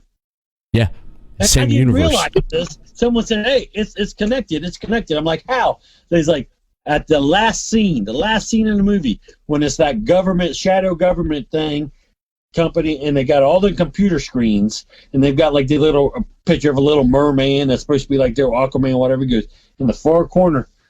There's a picture of the Crimson Bolt, which is Rainn Wilson's character in Super. I'm like, kind of like how they did with like Glass and like Glass, Unbreakable. And what was the first one though? Unbreakable. Yeah. I like how they did that too. Yeah. Like, cause at first I only saw Split. Like I only saw that one, and then somebody told me about Unbreakable because they saw Split but didn't see the last scene of the movie. And then I told them about the last scene of the movie, and they was like, "Have you ever seen Unbreakable?" I was like, "Nah." And then they was like, "You got to go watch that movie because everything about this movie means more now." And I was like, "All right." And then by the time I got around to watching the movie, that's when they was dropping Glass, and then me and my dad both had to go see that movie. Yeah. Remember when Unbreakable came out? I saw it. Well, then when Split came out, and I was like, because they didn't tell you. Yeah. Connected. So I'm like, But then after it was released on like DVD and the streaming services, and all that, it was like, hey, this is connected to Unbreakable. I'm like, so I'm watching, I'm like, how is this? I don't understand how this is connected. And then it's that final scene, and they're talking about, the news, and they're calling him the Horde, and they're like, that's like that other guy a couple of years ago. What'd they call him? And I'm like, you heard Bruce Willis has a very distinctive voice. Yeah. Here, Mr. Glass. I'm like, please let it be Bruce Willis. Please let it be Bruce Willis. And I'm like, fuck yeah! After I watched the first one, then I go back. After I watch Unbreakable, then go back and watch Split. I'm like waiting for the last scene because by this point it had been a while, so I forgot some of the minor details through Split. And then I realized because they drop it in you real smooth, like because they use the word super. Yeah. And like they letting you know like, hey, they're different. They have expanded past human capability. Like they trying to slide it in on you. So by the time they drop Glass, I mean they finessed it so well. By the time they dropped Glass, they had an unsuspecting anticipated audience. Yeah. Oh, and the way they connected everything in Glass. Yeah, that was. I mean, holy shit! But that's something you kind of miss though. Like sometimes, like I don't know about y'all. But sometimes I kind of like a movie I might need to watch twice to get the whole thing. Yeah. You know what I mean? Yeah. It's more too I like movies that are like that there, where you have to take a second take at and watch it, because I watched, to really understand, it was one movie I watched last year, and a lot of people are telling me it was like you gotta watch it, and I was like, what was it? And they said it's Us, and I watched it twice, and then when I watched the second time, I picked up on things. I go, oh, that because the beginning basically lays out the whole movie, and when I watched the second time, I really watched the beginning of it, because the first time I watched it, I'm like, okay, and then when I watched it again, I was like, always told me ever since I was a kid, if you miss the first 10 minutes of the movie, you're gonna be asking questions the whole movie. Yeah, and that's one of those movies. Yeah. But I like movies that you have to go back and watch because it makes it enjoyable to rewatch them. There's a lot of great movies. There's some great movies, but once you watch them once, that's it. Yeah. Like I will watch The Usual Suspects again, but it's just the payoff isn't as great as that first time because the payoff. Right, you have to wait a while to watch that again for you to get that same level of oomph when you watch payoff in that movie. You're like, holy shit! Like a movie I could put on loop is The Butterfly Effect. Oh yeah. Really? With Ashton Kutcher? The best acting of his entire life. He will never do that. I mean, and I love Kutcher. He's hilarious. Yeah. But as far as acting depth goes, he ain't gonna do that amazing again. I don't know if it was the director he worked with or the cast was like really helpful, but he was awesome in that movie. Like that's the only character I can't see anybody playing but him.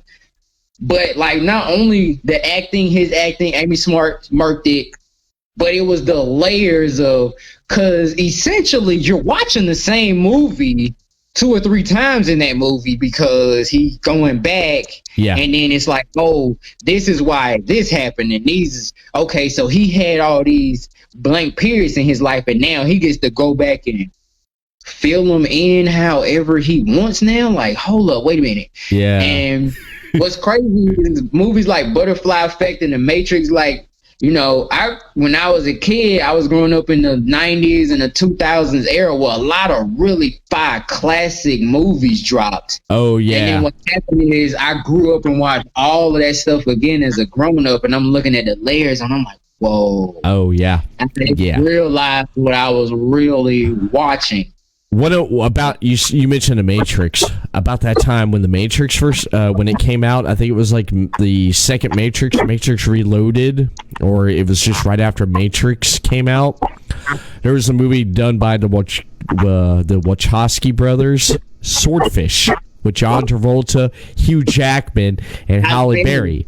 And one of the reasons why because I was like, oh, cool, you got Wolverine in the movie, you got freaking John Travolta, Face Off, and you got Halle Berry, and you get to see her boobs for the first time. Oh, man, this is great. I love that movie. But the story's pretty damn good. The story's pretty damn good, you know. A hacker manipulating a hacker. That's what I love about that story. Swordfish is just great. And Travolta, to me, he was just a badass in that movie there. And you know, Hugh Jackman's just along for the ride. Here's Travolta, man. I mean, just during that time there, they had some really great movies. The other day I was talking about someone.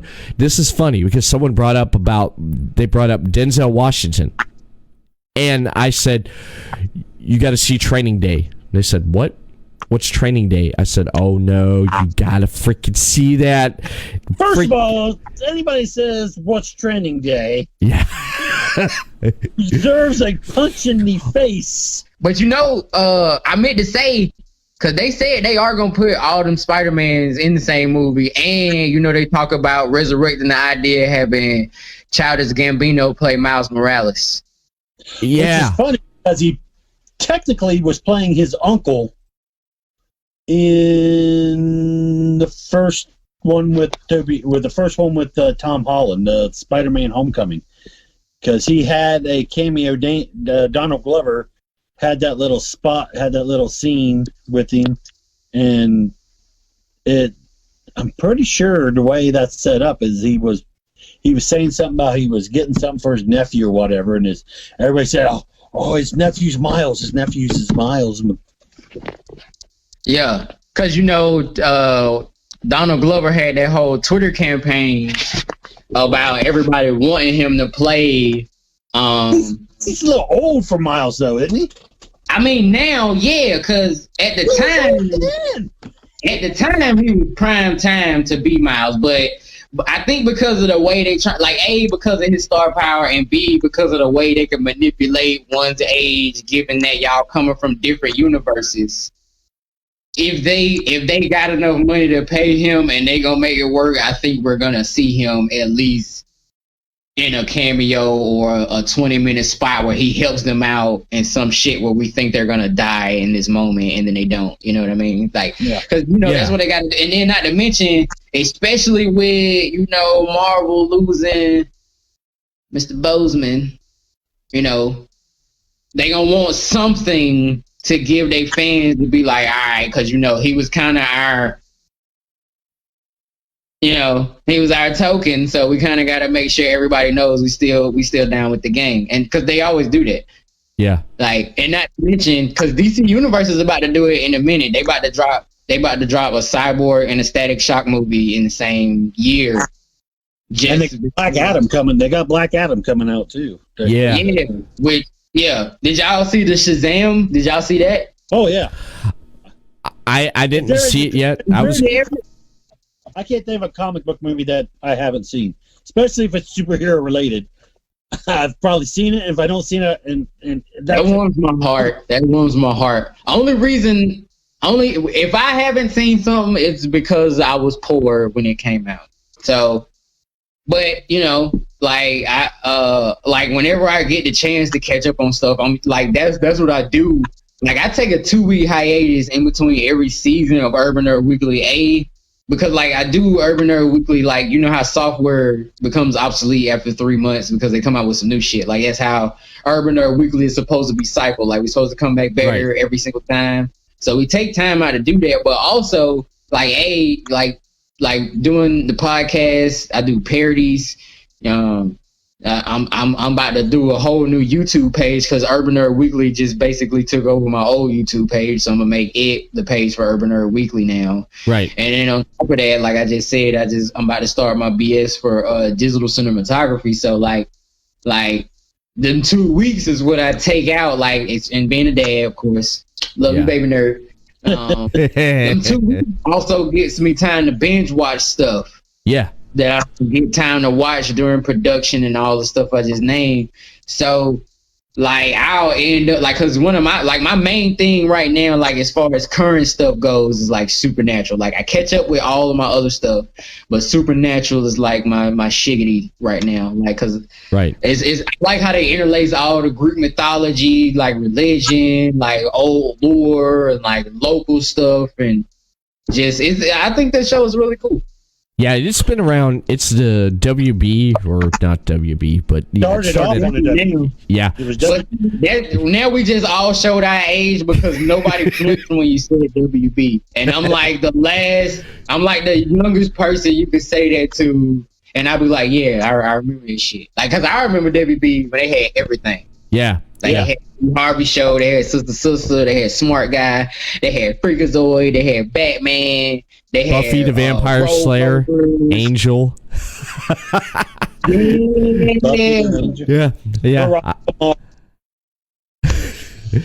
Yeah. I enjoyed. I actually miss WB because CW is so like it's great now, but it's been around so they had time to get themselves together. But like I was there, bro. Like I can already see myself like 15 years from now telling like little kids like y'all don't understand like TV, music, and movies. There was a point where all of this shit was flawless. Like the best of everything came out in the 90s, and I feel like I say that same shit about the 80s though. So right, and I know a ton of people who say that about like the 70s too. So now I'm starting to realize I'm like, oh, like that's how it goes. That's the cycle now. Like, but I can't let go of the feeling. Like it was the golden era. Like it was the best sitcoms, the best movies. It was like when plot was still original. Yeah. I remember watching. You could watch a movie and be like, what the hell is this about? And you would have to watch the whole movie to get it. Yeah, exactly. I said about today's generation too, when we're talking about the superhero movies. Goddamn, these kids are spoiled. And when I see them bitch about a superhero movie, I'm like, I want you to go find the 2 Captain America telemovies that came on CBS in the late 70s, early 80s. And then bitch about the goddamn... Find the Doctor Strange TV movie. Find the Spider-Man TV show from the 70s. I remember that. Shooting web was a ball of yarn being tossed across a room. Find the Flash, the original Flash live action TV show where they just used to have all the shit behind him going real fast. To make it look like he was super like or Superboy the series. Oh yeah, Superboy the series. Do you remember Fox? They had that bad. Lex Luthor was on an episode of that. Yeah, I remember that. The bad Superboy series. Yeah, you said Lex Luger. Yeah, I remember that. He showed up there and he's like, "I'm going to destroy Superboy." It's like, that was the stuff me and all my nerd friends used to get drunk and look up on the internet when we was in college. We used to be like, "Fucking." Shit. It looked like we could have made that show in our state of minds right now. Yeah.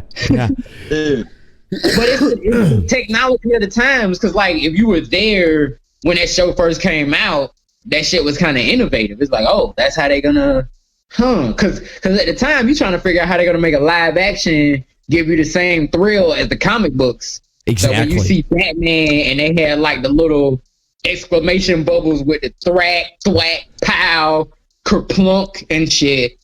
Like when you coming from the comic books, it's like, oh, this is everything I wanted. Yeah. But 10 years later, it's like, oh wow. Like when you see for lack of better references, when you see the George Clooney Batman movie with all what it had going on versus the Batman TV show, graphic wise and effects wise, it's like, wow, it's a large gap in the difference in how they did that. But the thing is, though, that TV show is what saved the Batman comic book. The Batman sales were down and was on the verge of cancellation. Yeah, Warner Brothers and DC Comics need to be sucking Adam West's dick for that one, because he definitely kept that shit alive. He really did. Yeah. And like his weird ass personality added a new layer to Batman that in comics that weren't published until after the TV series, they incorporated that in who Bruce Wayne was. Yeah. So I always kind of thought that Adam West had a real hand in, like, you know what I'm saying, keeping the gang alive. Cause like I've been DC since the beginning. I've never switched sides. Like, I don't know if y'all know, cause I'm Urban Nerd Weekly say, I gotta remember, I'm from the west side of Atlanta, bro. So like, you know what I'm saying? Like this nerd shit came with me seeing a whole lot of other stuff. So switching sides means something. So I've been DC since the beginning. Like my dad's DC. It's two generations deep in DC. Like and so, like, you got to understand, when when Marvel started dominating the movies, I felt some type of way. Cause I'm like, yo, y'all not gonna answer this shit? Oh yeah, I'm up. I'm like, they took the Avengers. Y'all gonna wait? Like, come on, like part 2 Justice League. Like y'all could have been did that. Like I be feeling some type of way. So you know what I'm saying? I like everything though. I like, but I've grown in appreciation for the other side, but I know who I'm going to die about. Yeah. But when I pick my favorite superhero is Batman. My favorite all-time comic is The Justice League. Yeah. So, see, my favorite all-time cartoon series is Justice League. That's the best version of the Justice League in any kind of television was that series. And I don't understand why they didn't just look at that to make their movie, because that is the most perfectly done. It was. Especially when they went. One of the things about the Justice League and like how times have changed, and with the new 52, the one thing I will say they finally did get right was Aquaman. Yeah, Aquaman had that, like. They're like, Aquaman finally had the edge. I feel like I always felt like he should have been had a long time ago. So, but outside of that, I agree with you. Like, cause my parents was around when the original Justice League cartoon came out. So when I came up, I'm watching reruns, and so like the whole time I'm like watching that, and that's become my template for. Like the real, like that's my staple memory of what DC really is. And see, I grew up on the Super Friends, which is all right. But then when they came out with Challenge of the Super Friends, which is what the Legion of Doom was created for, because it was always like the Injustice League or the Injustice Gang or something like that in the comics, and that it was the Legion of Doom, and that was all created for that cartoon. That to me at that time, that was the coolest superhero cartoon like ever, until Spider-Man and His Amazing Friends came out and they had the X-Men on. I'm like, yeah, the X-Men, holy shit. Yeah, that was my next pop as far as like what I'm into, because you know, like by the time I'm like 12, 13-ish, 2003, like ABC Family, and it was like, I can't remember what other channel had bought the syndication rights to X-Men. So X-Men used to play on 2 TV channels. Yeah. As soon as you got out of school for like 2 hours on both channels. So I used to watch it And like that became like X-Men is the only reason, like the X-Men cartoon series and X-Men Evolution, I give them both credit for even being any kind of reason for me to be kind of interested in Marvel and give him a chance. Because at first I didn't even know Superman. I didn't even know Spider-Man was Marvel when I was younger. I thought he was like an independent entity. I didn't know that Marvel was like he was part of the Marvel universe. So then that was kind of like a pivotal moment in my nerdiness, because I was like, okay, I'm gonna be open-minded, because I'm being a black guy. It's like, okay, we've been fucked over by people being closed-minded, so it's dumb for me to not at least be like, all right, let me check out, you know what I'm saying, what Thor all about, like, you know what I'm saying, like, and Thor, then my favorite. I realized, okay, they got something over here. I mean, I'm still DC to the end. Yeah. But at least by the time when the movie, because I'm a DC fan, but I am willing to admit that Marvel kind of owned this shit in the movies for this last solid ass decade. Exactly. Like, exclusively, yeah, exactly. But they got their asses kicked out, like, because it was the original Superman big, Superman 2 was big, then it started getting kind of crappy, but the Batman movies were big, and then Marvel tried to do a Captain America movie, and it went straight to DVD or VHS. The Punisher with Dolph Lundgren, that went straight to VHS. Like the two original Hulk movies was kind of universally panned too. Yeah. Well, I mean, the first Hulk movie, people didn't like that. Yeah, I didn't either. I wanted to. I enjoyed it, but I was really young when it came out, so I was kind of just happy my grandma took me to see it. You know what I mean? Yeah. I feel that what really started setting Marvel on the right track into the movies, because actually, like a studio like New Line saw a character that was a supporting character in Spider-Man and decided to make their own movie based, on this character, or just with this character, and it turned out well. 1997, Blade right there. I just watched all three Blades here a couple weeks ago. Yeah. And then and we gotta also give an honorable mention, because he also dropped around the same time, but he got overshadowed by Blade, Spawn. Yeah, exactly. Yes. But I felt they rushed the Spawn movie too much. They did. That's why the second one didn't come to fruition like it should have. They rushed it.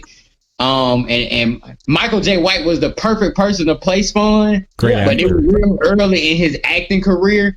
Yeah. So because it was rushed, he didn't have time to be Spawn all the way like he should have been. Yeah. The production was rushed. The editing was rushed. Like you could tell, like I could tell just from. I thought the Bulge just sucked when they showed the Bulge, and I was like, "That's terrible. That's terrible for this budget." But that's a rushed ass movie, and I feel like like they knew because of the atmosphere it was time to drop Spawn, but they didn't nurture it before dropping it like they should have. Yeah, and that's why the latest. The Hellboy reboot felt the same way to me. I went and saw the Hellboy reboot. Yeah. Did you see how they titled it like it was really the first one? I didn't watch it for the fact. Like it just felt like I didn't watch it for the fits. Like this fits, but this ain't. It felt like it was forced because Marvel was just hot at the time. It created that atmosphere for the superhero movies, and they was like, even if it flops, we'll at least make our money back. Right. Yeah. And I felt that when I was watching an interview, what made me not want to watch it, because I probably won't, was the fact that I watch a big fan of Ron Perlman, and I loved him as Hellboy in those two Hellboy movies he did. They were interviewing him, and they mentioned it. They brought it up. They said the Hellboy reboot. And he said, I want to do a third one to close out the character. He said, didn't approach me. He was pissed about it. I would be pissed too. It's like, do a third one, because he made that character. He even went as far as dressing up in the getup and going to Make-A-Wish hospitals and for Make-A-Wish Foundation kids. That's how far he took it. and they dropped him. You know, it's like, oh, we're gonna reboot it with this guy. What's that say about a kid? What's that say about a dying kid that he wants Hellboy? He wants to see Hellboy before he dies. I mean, I'm serious, man. I was serious.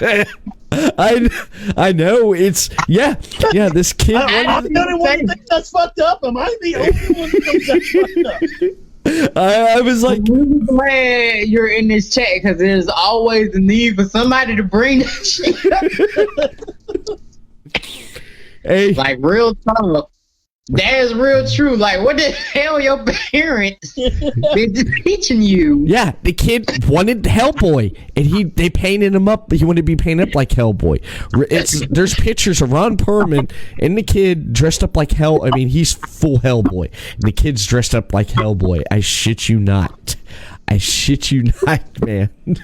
Stuff like that, it messes up the continuity because from here over there in the Nerdiverse, your brain gets married. Like, images are powerful, so your brain gets kind of married to the faces that they finally. Because when you're a nerd, you're thinking you're not just seeing this movie. You're seeing, oh, there was a comic book, a TV show, a failed TV show, a cartoon animated series, a failed movie, and then finally, this character is coming to the mainstream mass media with a face. So you see that, and it's like, oh, okay, so this is who they are now. And then when they change that face, you gotta like readjust. Like when they switch from Terrence Howard to Don Cheadle, for War Machine, aka Rhodey, that's a period. You know what I'm saying? And then not to mention, we talk about, all three of us knowing how production goes. There was a lot of scenes Terrence Howard already shot. They had to go back and reshoot with Don Cheadle in it. That like, cause once they got to the second Iron Man movie, if I'm not mistaken, that's when they started realizing they was gonna do the whole phase 1, phase 2, phase 3 thing. Yeah. With how they dropped all the Marvel movies and stuff like that. So there was a certain amount of continuity that they had to reconstruct with Don Cheadle that they kind of had already started with Terrence Howard. Terrence Howard, thank you. You sure you don't get hit in the head a lot? You might get hit in the head a lot too, and you don't know it. Well, I mean, they did say they dropped me when I was doing one time, so. Every now and then I just gotta stop and remember something, and I'll be like, "Oh, it must have been that day in the kitchen." Now, one thing you brought up Iron Man 2. They did poke a joke at that, I guess, when Don Cheadle first walked on the screen as Iron Man. I think you mentioned this, Ripper. What was it that Tony Stark said? Don Cheadle's like one of his first lines in that movie is, "Yeah, it's me. Get over it." Yeah. That's true. It is. Like, it's a whole blog article about that on TheVerge.com. Like, that's real speak. Because I remember that scene, but it happened so fast. And you, like, trying to pay attention to the whole movie. They slipped it in on you because, it's the producers really telling the audience, like, yeah, it's different. Yeah. Yeah. If they would have came across and said, "Hey, you look different," that would have been fun, but I like how they fit it. It just fit perfect in that. One thing Marvel they're not afraid to break the fourth wall. Oh, no. No. I mean, to me, I mentioned this a while back ago to a friend of mine. I said, 10 years. Marvel took 10 years and told a story.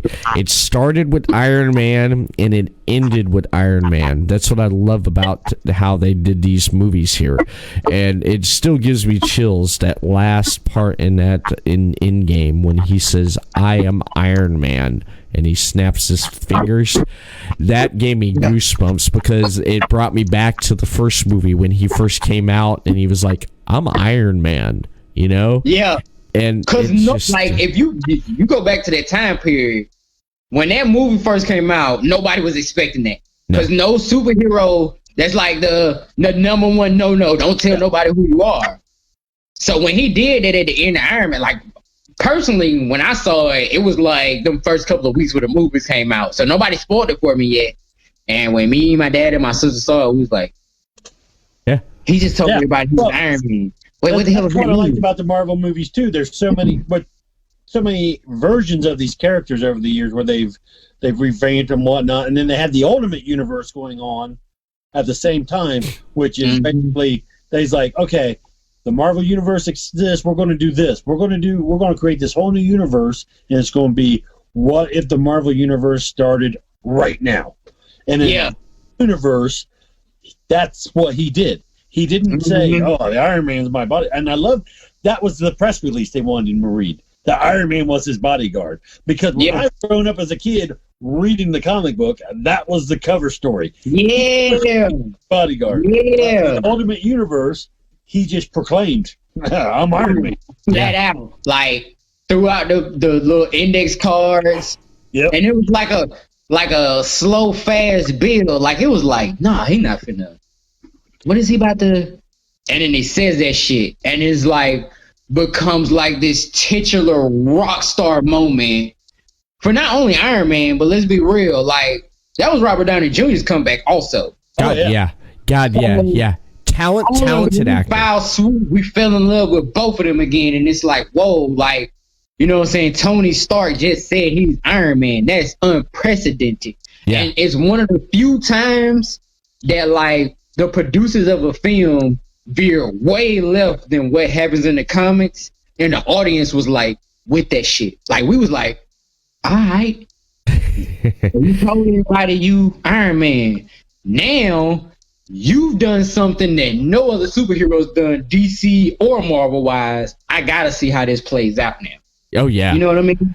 Yeah, it's just and even at the end of after the credits, after the first Iron Man, when you hear Samuel Jackson and you're thinking, you know, and he comes walking in looking like Nick Fury, you're like, oh shit, here we go, Shield. Real. It was like, oh, this fixing to be some again. Very distinctful voice. You hear the voice before you see a thing, and I'm like, oh, please let it be Samuel Jackson dressed as Nick Fury. Please let it be. Yeah. Once again. Now for the rest of my life, until this man passes away, I need him to be Nick Fury deep down in my heart. Yeah. Exactly. Just great. I mean, I loved the fact with the casting, with the characters they chose for these characters that we've seen in the MCU. I mean, there was that moment with Edward Norton not being the Hulk because after he did Incredible Hulk and not being able to come on and stuff. That right there. I mean, but I thought I honestly thought Mark Garofalo did a pretty damn good job as being Bruce Banner and fulfilling that role there. But other than that, and then when like the actual Hulk had to have a personality, I felt like that was a great like person to go ahead and like forego into this gray area that not a lot of fans get to see, of where he's the Hulk and Bruce Banner mentally all at the same time. Yeah, and like, he did a good job of being that too. And they cracked a joke about that too, you know, just like they did in Iron Man 2. Because when Black Widow came across him the first time and he was like, "It's you." He's like, "Yeah, I need a disguise." Yeah, like we're gonna fucking hide the Jolly Green Giant. Like, yeah. He's like, "Yeah, I think it went along the sky." He's like, "Yeah, I need a disguise and I had work done." And it was like he it's like, you don't look like Edward Norton. Yeah, like that's one of those. That's one of those moments where some writer probably got paid like $5,000 for one line in the movie, but it was like the perfect line at the perfect time for that movie. Yeah, I loved. I think one of my favorites was, because I think he's such a great actor, was when they cast Paul Rudd for Ant-Man, because I loved him in the movies he did prior, especially Role Models. That's one of my favorite movies. I have it on Blu-ray, the unrated version. Role Models and his supporting role in 40-Year-Old Virgin. Yeah. Was some of the funniest. Yeah, I loved how he played that character there in Ant-Man. I thought that was great there, and just I loved how they introduced Spider-Man in Civil War, and just that version of Peter Parker is the young kid. It's like, when he's fighting against Winter Soldier, he's like, "Whoa, you got metal arms!" It's just cool. Yeah, dialogue. Like that was the other thing DC was real good at. They was good at planting Easter eggs that, like, you knew was gonna be some shit, but they could plant an Easter egg and then wait like 3 or 4 movies for it to be like, oh fuck, that kid, that was Peter Parker. Yeah. I mean, I just loved that. I loved the characters and stuff. I would have to say my favorite in Infinity War when Thanos sends his guys to Earth to go after the stone that Doctor Strange has, just Iron Man on top of his game. He was like, basically, it's like, you don't know who you're messing with, man. It's like, hey, Squidward, Earth's closed. I just love that shit, man. Yeah. Because that was the thing I loved that Robert Downey brought to being Tony Stark. Like, low key, Robert Downey created the new Tony Stark. Yeah. Because the Tony Stark before was kind of like a bland, like, he just, like, it's almost like Marvel was just trying to make sure he wasn't too much Bruce Wayne. Right. Yeah. Right. You know what I'm saying? Like, Robert brought, huh? I said so much so they made him a drunken asshole there for a little bit in the 80s. Right. So when you get when you get Robert Downey, who was also who was a drunken asshole in the 80s. That's why it was perfect. That's why it was perfect casting. They were because now it's time for Robert Downey and Iron Man to hit that transformation point. Because in the story arc of a hero, there is the reluctance to answer the call, and then finally they have that reasoning to be like, oh fuck, like, I really got to do this because I'm the only person. And then when you hit that, throw the cards out, I am Iron Man, it's like, all right, I gotta see everything that happens right now with this character and this person playing that character. Yeah. Yeah, I loved the quickness again of Tony Stark and how Robert Downey Jr. made that come to life there on the screen, especially in the first Avengers when he's talking to Loki. I think you brought this up, Ripper. He's like, I have an army. He's like, oh yeah, we have a Hulk. That's one of my favorite lines ever. Yeah, I have an army. Like, the way he would deliver those Tony Stark Iron Man lines is so classic.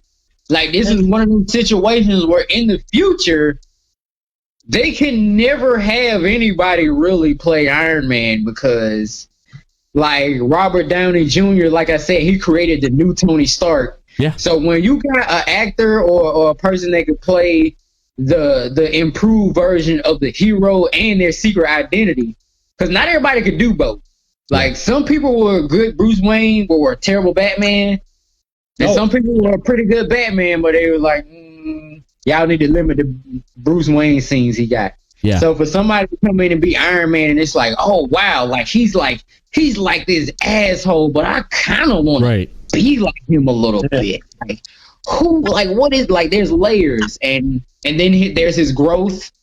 So by the time he says Iron Man for the last time, it's like, oh wow, like, this is why you was quiet the first half of this movie, because you knew you was gonna have to do this in the end. Because sometimes you forget he's a genius. Yeah. So, like, the fact that he was able to be 30,000 steps ahead of everybody in the whole movie. And was like, I knew, even when y'all gave the gauntlet to the Hulk, I already knew y'all was going to eventually, I was going to have to be the one. Because, man. And then Doctor Strange, he's sitting there because Tony was like, what to know? And he was like, Doctor Strange is like, in an end game there. And talking about his genius there, Iron Man 3, I liked it when he crashed and he was at that place in Tennessee there, and he was rebuilding, and it showed how smart he was, just taking stuff and just rebuilding his suit and doing things. It's like, wow. It's like, this is amazing, man. You remember, like, oh yeah, he built the first one in a cave. That was great. That was great in the first one. Back. And then it's like, because like Iron Man 3 kind of prepares you for where his head is at in Endgame. Like, he got his daughter now. You know what I'm saying? He like for real committed to Pepper. Like for real. Yeah. And it's like, this is my whole world. I'd rather make sure, like, if it means I ain't gotta be here, then be it. Because real talk, that was his last reluctant moment in the last movie, because he was the only Avenger to still have everybody. Exactly. Yeah. And we talked about how perfectly he was cast. How perfectly was Chris Evans? Yeah. Exactly. Yeah. True. I mean, I remember the first time I remember seeing Chris Evans was Not Another Teen Movie, and he did the movie with Scarlett Johansson where they're all trying to steal the SAT test. Right, and we can't forget he is the original Human Johnny Torch Storm. also. Yeah, and he was Human Torch. And I'm like, I wasn't sure when they said Chris Evans. I'm like, really, that guy? But and Scott Pilgrim versus the world. Because when I seen his performance as Captain America, I was like, oh, this is why they don't claim the old version of Fantastic Four. Yeah. Because he blew his own self out of the water, and they're like, well, we'll just keep him being this. Yeah. Cancel that shit. We'll bring out a whole new Fantastic Four. That's what y'all need to see, which they did. And then, not to mention, they dropped Michael B. Jordan in as Human Torch, and he killed that shit. So it all worked out. But the rest of that movie was terrible. God, yeah. I sat down just for the hell of it, just to watch it. I'm like, how bad is this movie? Everyone's talked about how bad this movie is. I sat down and I watched it. When Dr. Doom came into the picture, I was like, are you freaking kidding me? Really? This is what you gotta go back and talk about. Like, this is another one of those productions I felt like was rushed. Because they thought it was the time to do it, but didn't care about quality and shit. Because the rights were coming up. They had to put something out or they were going to lose the rights. Yeah. So they put it together. And Marvel was so against it, they canceled the Fantastic Four comic book. The Fantastic Four, they canceled it. Wow. What? Yeah. When that last movie came out, they canceled the Fantastic Four comic. No way. Because, and I don't think it's till recently here that they've brought it back. It was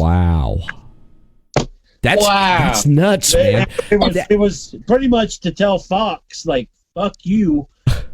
You guys. At the current moment, Charmed, the former TV show now comic book, has new episodes, and fucking Fantastic Four doesn't. Yeah. Welcome to 2020, man. It's just crazy because when I watched that remake and I'm like, oh god, this is just horrible. But Chris Evans, he killed it. He definitely killed it as Captain America there. And someone brought up a point. They said the Human Torch is Captain America, and then I brought up something else, and I was like, one of the characters, if I can remember what it was, but I was like they were in the MCU too. Oh, I said they're like, there's no other person that played another character in the Marvel that was in another Marvel movie. I said, you're wrong. Ryan Reynolds, Hannibal King, Blade Trinity, Marvel movie. Okay. Then he played Deadpool, Marvel movie. He did. He was in Blade. Yeah. Hannibal King. He was fucking old in that movie. Yeah. Yeah, he's the second. If you hadn't never said that, I wouldn't even remember that. Yeah, because I know Blade is MCU because there was an acquisition like later on after Blade had already got started. Yeah. But like I do remember that. I do remember he was in that. The new Blade, because he wasn't as known. The guy who's going to be playing Blade for the MCU now was the bad guy in the first season of Luke Cage. Luke Cage, yeah. Damn, what the hell is his name? Diamondback? Yeah. Yes, Diamondback. Diamondback. Yeah, he's playing Blade now. Yeah. It's different because, when Ryan Reynolds switched over and he was like Green Lantern for a little bit because you're going from MCU to DCU. There's no likelihood that they ever in a million years. That was bad casting. Like, I love Ryan Reynolds, but Ryan Reynolds is not a guy to play Hal Jordan. No. Like, if that was the movie he got to be in because he really, really, really wanted that role. Like, if I'm not mistaken, he did roles in other movies as a deal to be able to play Hal Jordan.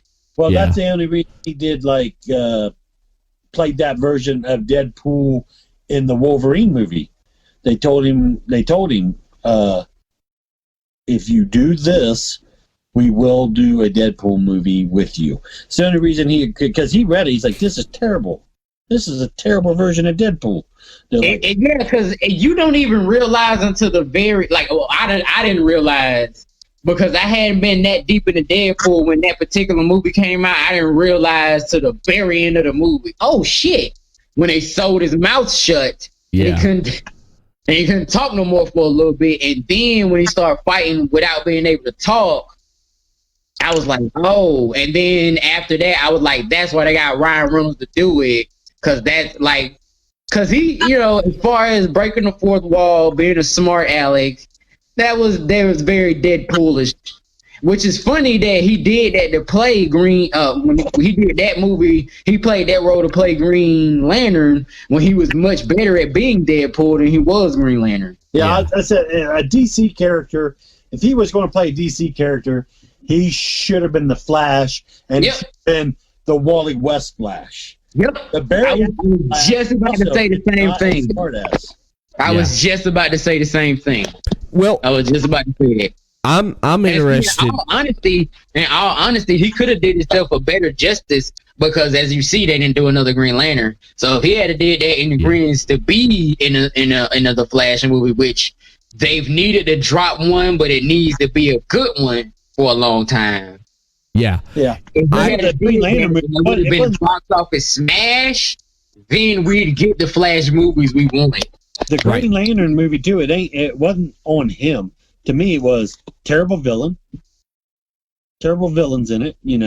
Parallax should have been like that. Should have been. I feel like as far as the villains, they was too far ahead in the story of Green Lantern. Parallax it's supposed to be an origin story. Yeah, they poorly picked villain, poorly written movie. Yeah. Him in it, and that was originally supposed to be the launch of the DC Extended Universe. Yeah, was Green Lantern. Yeah, because they did do that right before they had launched the whole New 52, like as far as the comics, paper comics, digital comics, and even all the new animated series and movies had to adhere to the changes they made to everybody's origin story. Because that's why Cartoon Network had did that one Justice League movie that they had did. But it was produced by Warner Brothers, but they put it out on TV through Cartoon Network. And then you can watch the real version, like if you get the DVD or whatever. But they basically put it out because it was the one where like everybody's age was different. Like that's how you could tell it was New 52 shit. Because like in real time, like Flash was a good bit younger than Batman and Superman. But in the New 52, everybody's within like 5 years of age of each other. Yeah. We're talking about roles. I feel when I saw the trailer last year, when I saw the trailer dropped for it, I think it was last year, I said to myself, now, after looking for a role that will define himself, I felt that this would be the role that will define himself. I'm talking about Jared Leto.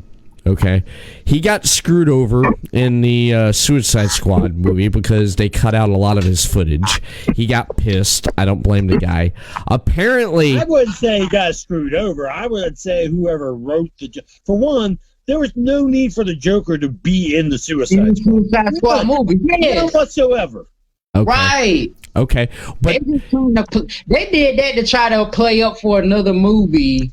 Because they want at that point in time, they realized they could make a lot of money by playing up on a romance. Oh, okay. Okay. Whoever wrote that, the version of the Joker that they wrote. Yeah. Well, I mean, apparently, I guess in the Snyder cut that came out, that Jared Leto's in that too. That's put out. I haven't seen the Snyder cut yet, but I do like to get around to watching it, just to watch it and see, compared to what was out before. But Morpheus, they're doing the Morpheus movie, and just watching, yeah, and it's supposed to be connected to Venom. Yes. The trailer, I'm serious, Space. The trailer came out. Yes, and it started a whole Google rabbit hole in my house. Serious, man. The movie is supposed to be out. Guess when the movie was supposed to come out? It was supposed to come out July 2020, but the pandemic pushed it back to next year. The trailer, when I watched it, sure they drop it in the middle of the summer. Yeah, they were going to drop it in the middle of summer, and it's connected with because actually, I mean, you said Venom. It's also connected with Spider-Man, because in the trailer you see Vulture in it, Michael Keaton, and he says, "What's up, Dr. Morbius?" But watching that trailer, yeah, you're gonna have to YouTube it tonight, man. You're gonna be like, "Oh, no way." I looked at it when I saw that trailer. I said to myself, "I said, that's it. He found the freaking role, like Benedict Cumberland." Doctor Strange, he found that role. Robert Downey Jr., Tony Stark. This is going to be the role that will define Jared Leto. When they think of Jared Leto from like 5 years from now, they're going to say Morbius. And then, oh yeah, remember when he did that Joker in those one movies? Yeah, not really, but Morbius. I feel that's because the way they did this, I mean, whew, I was excited about seeing it this year, but damn, it's not coming out next year. Cause because it's certain characters that been kind of like out for so long in the forefront, I get real excited when they start kind of bringing like other folks out. Like I was real, like when I was little, the Static Shock cartoon came out, and that was kind of I loved that. That was like kind of the newest hero for somebody closer to my age range, and I was really excited about that. And then like now they talking about doing a Black Lightning movie, and then not Black Lightning movie. They talk about doing a Static Shock movie, but the movie is supposed to have like spin-off elements from the Black Lightning television show, because some kind of way Black Lightning ends up being Static Shock's mentor for a little while before that point that he ends up joining the Justice League, and it's like fourth generation or iteration or whatever later on. Right. Like during the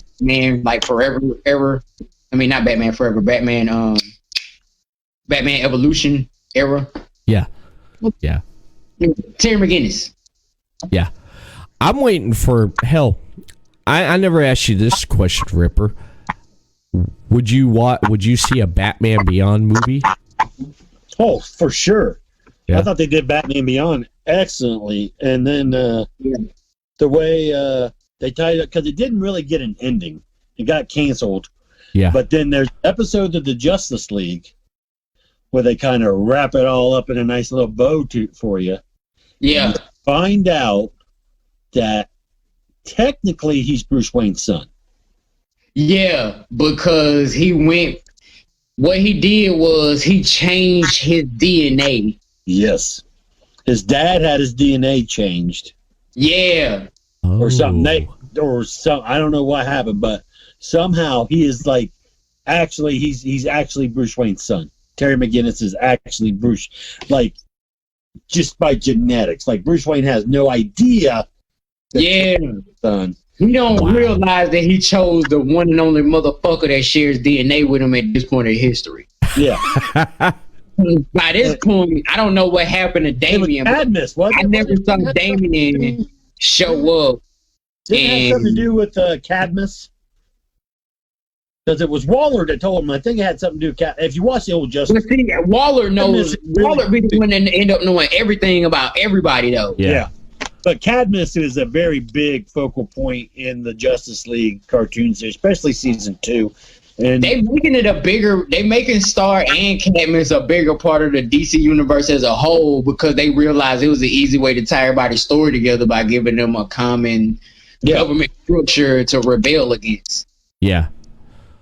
I'm gonna have to check some stuff out. Batman Beyond and absolutely, I actually think right now is kind of the perfect time to drop a Batman Beyond because they kind of went over like a lot of the more popular Batman stories. So really, like Batman Beyond and like Red Hood is the only real things they could like as far as I could see cinematography wise, where they could still drop something and they had that impact that a lot of the other Batman movies have had. Right. I feel it'd be awesome. I definitely would check out a Batman Beyond movie if they came out with it. But they kicked the idea around for so long, and it's like just do one, man. Just do one. Just get the right people. But who would you have play Bruce Wayne? About a Nightwing movie too, though. Yeah. Who would you play? Well, have you got to see Titans? No. Do yourself a favor. Okay. It's on DC Universe right now, but everything's going to get moved. They're going to shut down DC Universe. That's what they keep saying. Yeah. They're going to shut that down. They're going to move all that stuff. That's why they're saying that the Nightwing is about to be on like Netflix or something like that now. It's on Netflix overseas. Oh. Okay. But they're moving all that stuff to HBO Max. Oh, so that's why I keep seeing those. Because HBO Max is Warner Brothers, and Warner Brothers trying to streamline shit. I don't know. But so basically, Warner Brothers is trying to stream everybody to either Disney Plus or HBO. But I think they're trying to get them all to HBO, because from what I'm hearing... Well, because the reason I said that is because you can't go as deep in the teenagers, so it's going to be some... This is after they're teenagers. They're all grown. Right. Now. Which would make it more HBO than Disney Plus, because Warner got money in both of them. Yeah, it's definitely no Disney Plus. Yeah, exactly. So they gotta. They basically, if it's family oriented, they gonna put it on Disney Plus. Yeah. And if they got like a warning, they gonna put it on HBO Max. Yeah, there's a lot of F-bombs in Titans. Mm-hmm. But it is great. Teenagers living in a house fighting grown people. Yeah, they gonna say Titans is great. Titans is great, and Doom Patrol. Doom Patrol is. I gotta watch Doom Patrol still. How them two series are as good as they are, but yet these major motion pictures are falling short because, like I said, Titans is beautifully done. My dad does. Because I didn't see the trailer, and I have wanted to see it because I actually downloaded the DC streaming app when it was just a fucking message that said app coming soon. Like, I've had it that long, but at the time when the DC streaming app came out and they actually had content, I was moving. I was also trying to get money for the equipment that I currently use for Urban Nerd Weekly at the time, which I did, because at first I started Urban Nerd Weekly on an IBM, and I used to lean on the microphone part like this. Now I got a MacBook, I got 3 Yetis, and I'm not even like doing it for real yet, but yeah, like at that point, I was saving up for that, so I couldn't spend the money on Netflix, Hulu, right? None of the streaming services. I didn't have cable. I didn't have TV. I didn't even have the 13 channels you're supposed to have, even if you just got a satellite, because they cancel the whole satellite thing. Now it's all analog. So yeah, when I first started out podcasting, 2014, all I had was a laptop and a Rock Band mic and Audacity. Okay. Oh, Audacity. Yes. I still use Audacity to this day. I've been using it since 2005. Software. Yeah. Oh yeah. Yeah, that's me, man. Starting out when I had 2014, I had my Tohashi laptop, Rock Band microphone because of USB, and I kind of still use those today as backup microphones when I have to. I mean, it works. But really got lucky because USB mics had like just kind of came out back then. Yeah. Now, I got a XLR mic I'm using right now, and then I got a mixer sitting right here on my computer, and it's taken me a while. It took me years to build up to. It took me like 2 years to build up to like having a computer that my own homemade PC. It's like I wanted to do podcasting, audio, video editing. That's it. And I did that, and it's still going strong since 2016. I've upgraded some things here and there, but and also just getting stuff like this along the way. I mean, cameras. I got 2 right here. Logitech. I've been using Logitech since 2005. Logitech taught me a lot about what I really wanted. Yeah, I mean, hell, I love wireless keyboards. Right. I love that. When I discovered wireless keyboards, I'm like, building that. Like, real talk, I'm in College Park. We in an apartment, bro. So Urban Nerd Weekly headquarters is my son's closet that I stole from him. I keep his clothes in there to keep him happy, but yeah, like I got it be me and Nano Kitty Cat in the closet, like on my niece's toy chest, sitting and trying to like make funny, like, and I had to take 3 years for me to get the equipment to be able to do all that. Like, one of my listeners just started his own podcast, and he donated some money to Urban Nerd Weekly for me to be able to get Nano Kitty Cat nice a microphone. So every year I'm trying to get like newer stuff, because I got introduced to the USB mics, and like, because I got a Blue Yeti. And I got 2 snowballs. That's the upgrade for me and Nano Kitty Cat for season 6 and season 7 that's about to start. And it's picking us up really good. So I'm pretty happy with it thus far. But I do want it, like, because like I said, like I grew up back in the day. Like my dad. Oh, I forgot to tell you, my dad also used to be a rapper. So when you say XLR mic, I was around because I could hear the difference. Like, it bothers me to hear the difference between analog and digital, you know what I'm saying? Because I've been around just long enough to hear that. So, like, I'm still working up to my, like, full-on blowing. Like, by the time I do my 10th Everett Lee guest spot, y'all gonna be seeing me, like, in a whole different setup, you know what I mean? Because I've been trying to make sure every year in progress. And like I said, I started at Full Sail, so a lot of the stuff that I'm gonna be doing for Urban Nerd Weekly as well as Podcast City Network, the quality is about to improve like just that much, because I get Adobe the whole entire creative suite for free. They can give me a new camera. I can get some new boom mics, some new lighting. So yeah. That's amazing. Now you talk about season 7. What can people that listen to Urban Nerd Weekly, what can they expect out of season 7 coming? Okay, so first of all, season 7, like if for all those who haven't been tuning in and nerding out with us, we skipped, like, season 7 actually was supposed to start back in like July. But because of all the stuff that's been going on with the pandemic, and like me and my girl and my son been going through some things in life in general, had to take a whole season off. So first off, we're coming back with a vengeance.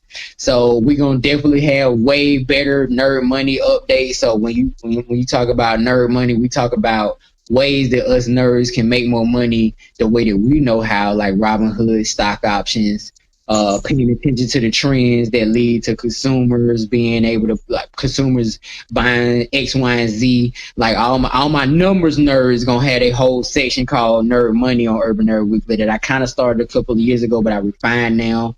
We're gonna get more in depth into every episode's topics. We're gonna have a theme for every episode now. So we're going to let you know at the beginning whether the topic is going to be about music, movies, TV shows, or whatever have you, anime, all that good stuff. Because Nano Kitty Cat has definitely stepped up as far as her role in Urban Nerd Weekly, and she's been bringing more of an anime aspect. Like, I'm from the Sailor Moon, Dragon Ball Z, Full Metal Jacket days, but she been showing me like One Punch Man. My nephew been showing me like all these new animes and stuff, and we're gonna be incorporating that because anime has been a real big popular topic amongst like the Facebook followers of Urban Nerd Weekly, so we're gonna incorporate that more.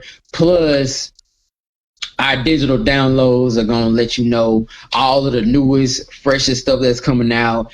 And last but not least, one of the things that if you're not an Urban Nerd Weekly listener that we have kind of built up on the last year ever since I picked up Nano Kitty Cat, because she kind of brought me out of my shell as far as speaking on some things that I be feeling some type of ways about that I see. And, you know, we strategically put it in the episode deep enough to where if you just want the digital download, the news stories, the nerd news updates, and our topic, you can hear all that.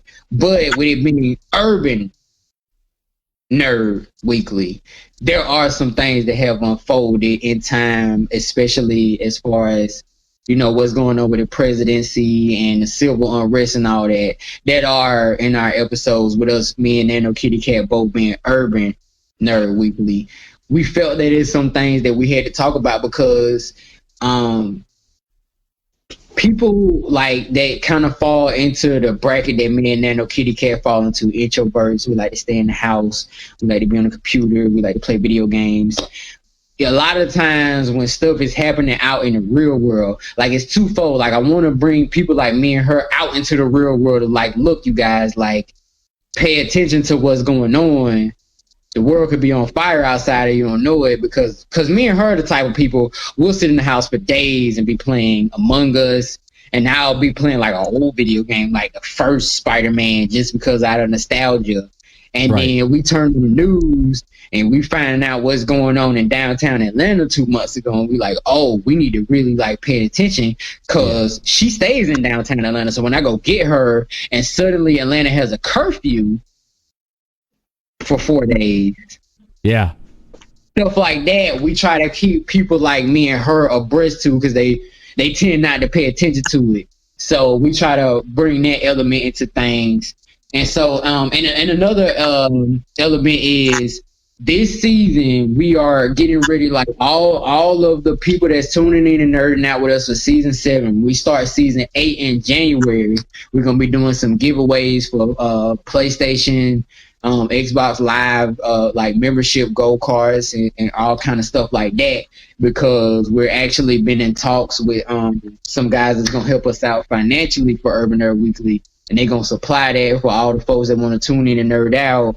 So that way, all those folks have an easier way to be able to listen to us, because since we're now on all platforms, because it took us a while to get on Spotify, because you know Spotify be spot.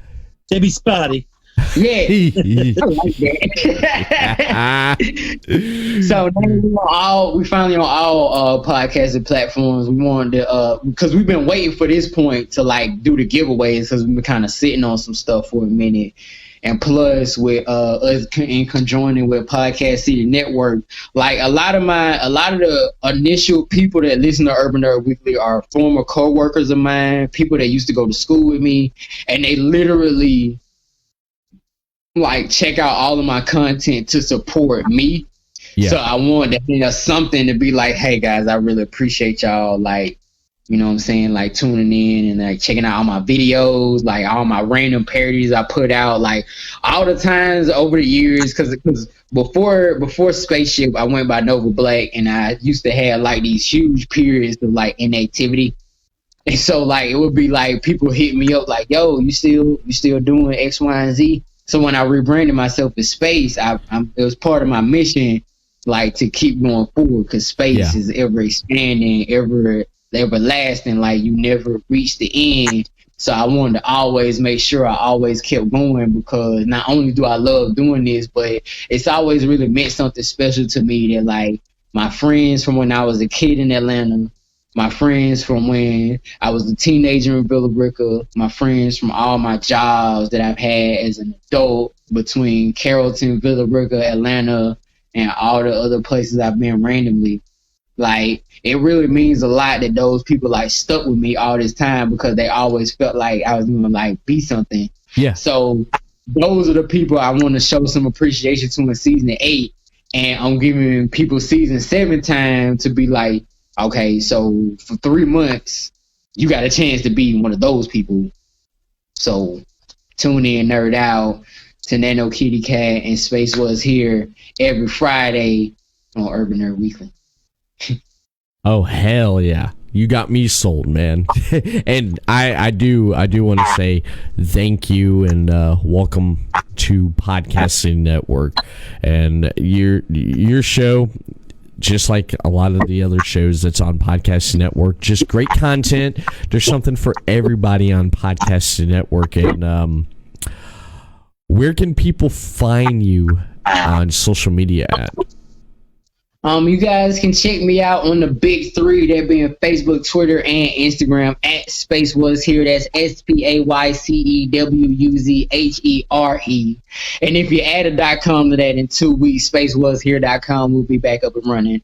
And pretty much I'm on all social media platforms at Space Was Here. When I did my whole rebranding, I made sure to spell it the same way everywhere. The only way it's different, if you want to hit me up on Snapchat, hit me up at A1 Space. That's kind of more like personal because I really usually only mess with people from Villa Rica, Carrollton, and like my childhood on Snapchat. But when people hit me up on there, I am open and cool because I do still put content on Snapchat. I like outside of just personalize or whatever. Right. But Space Was Here pretty much everywhere. Don't forget about my co-host at Nano Kitty Cat. That's Nano_Kitty_Cat on Twitter. On Twitter and Instagram. On Facebook, you can hit her at Kitty Cat Nano 1. And make sure you guys check out Kitty's Adventures. I know I've been talking, if y'all love Urban Nerd, I've been talking about Kitty's Adventures for a while, but Kitty's Adventures is this crazy series where she ends up in the weirdest places where she catches the most random videos. Like her first Kitty's Adventures, she was just in the backseat of an Uber and she turns her phone over and someone is dragging what is a already finished being burnt car, drag across the ground, sparks on fire. Well, not on fire, I'm sorry, it's shooting sparks, and you're afraid to catch on fire on 85 North. God. And you gotta check out her shit for her to get the explanation. Oh my God. And she did the whole thing. I ain't gonna lie, I don't know her explanation, because when I saw the video, I was like, you need to go home. You need to go home. You're in danger. You're in danger. Yeah, that thing is gonna catch on fire. It looks like it could be a bomb. I don't know. What are you doing? Why are you outside? So yeah, man. Check out Urban Nerd Weekly. You guys can check me out on all the social media platforms, like I said. And in a couple of months, I'm gonna be dropping. Like I told you guys earlier, I just turned my Facebook, my YouTube into Urban Nerd Weekly's YouTube. So I'm gonna be releasing my own YouTube in a couple of weeks. But yeah, make sure you guys check out Urban Nerd Weekly. Season 7 officially is underway this week. We went live earlier. We're gonna drop all of the audio from that on Thursday, and then on Friday is officially episode 2 of season 7. And every Friday after that until the new year, we're gonna be dropping new episodes. So make sure you guys tune in and nerd out, man. It's gonna be real hype this season. That's why we went live the first one, because on season 8 we're going live every episode. So hell yeah, I'm looking forward to it, man. I am looking forward to it. Space, thank you for coming on ELS Uncut tonight, talking about myself and Ripper Blackheart.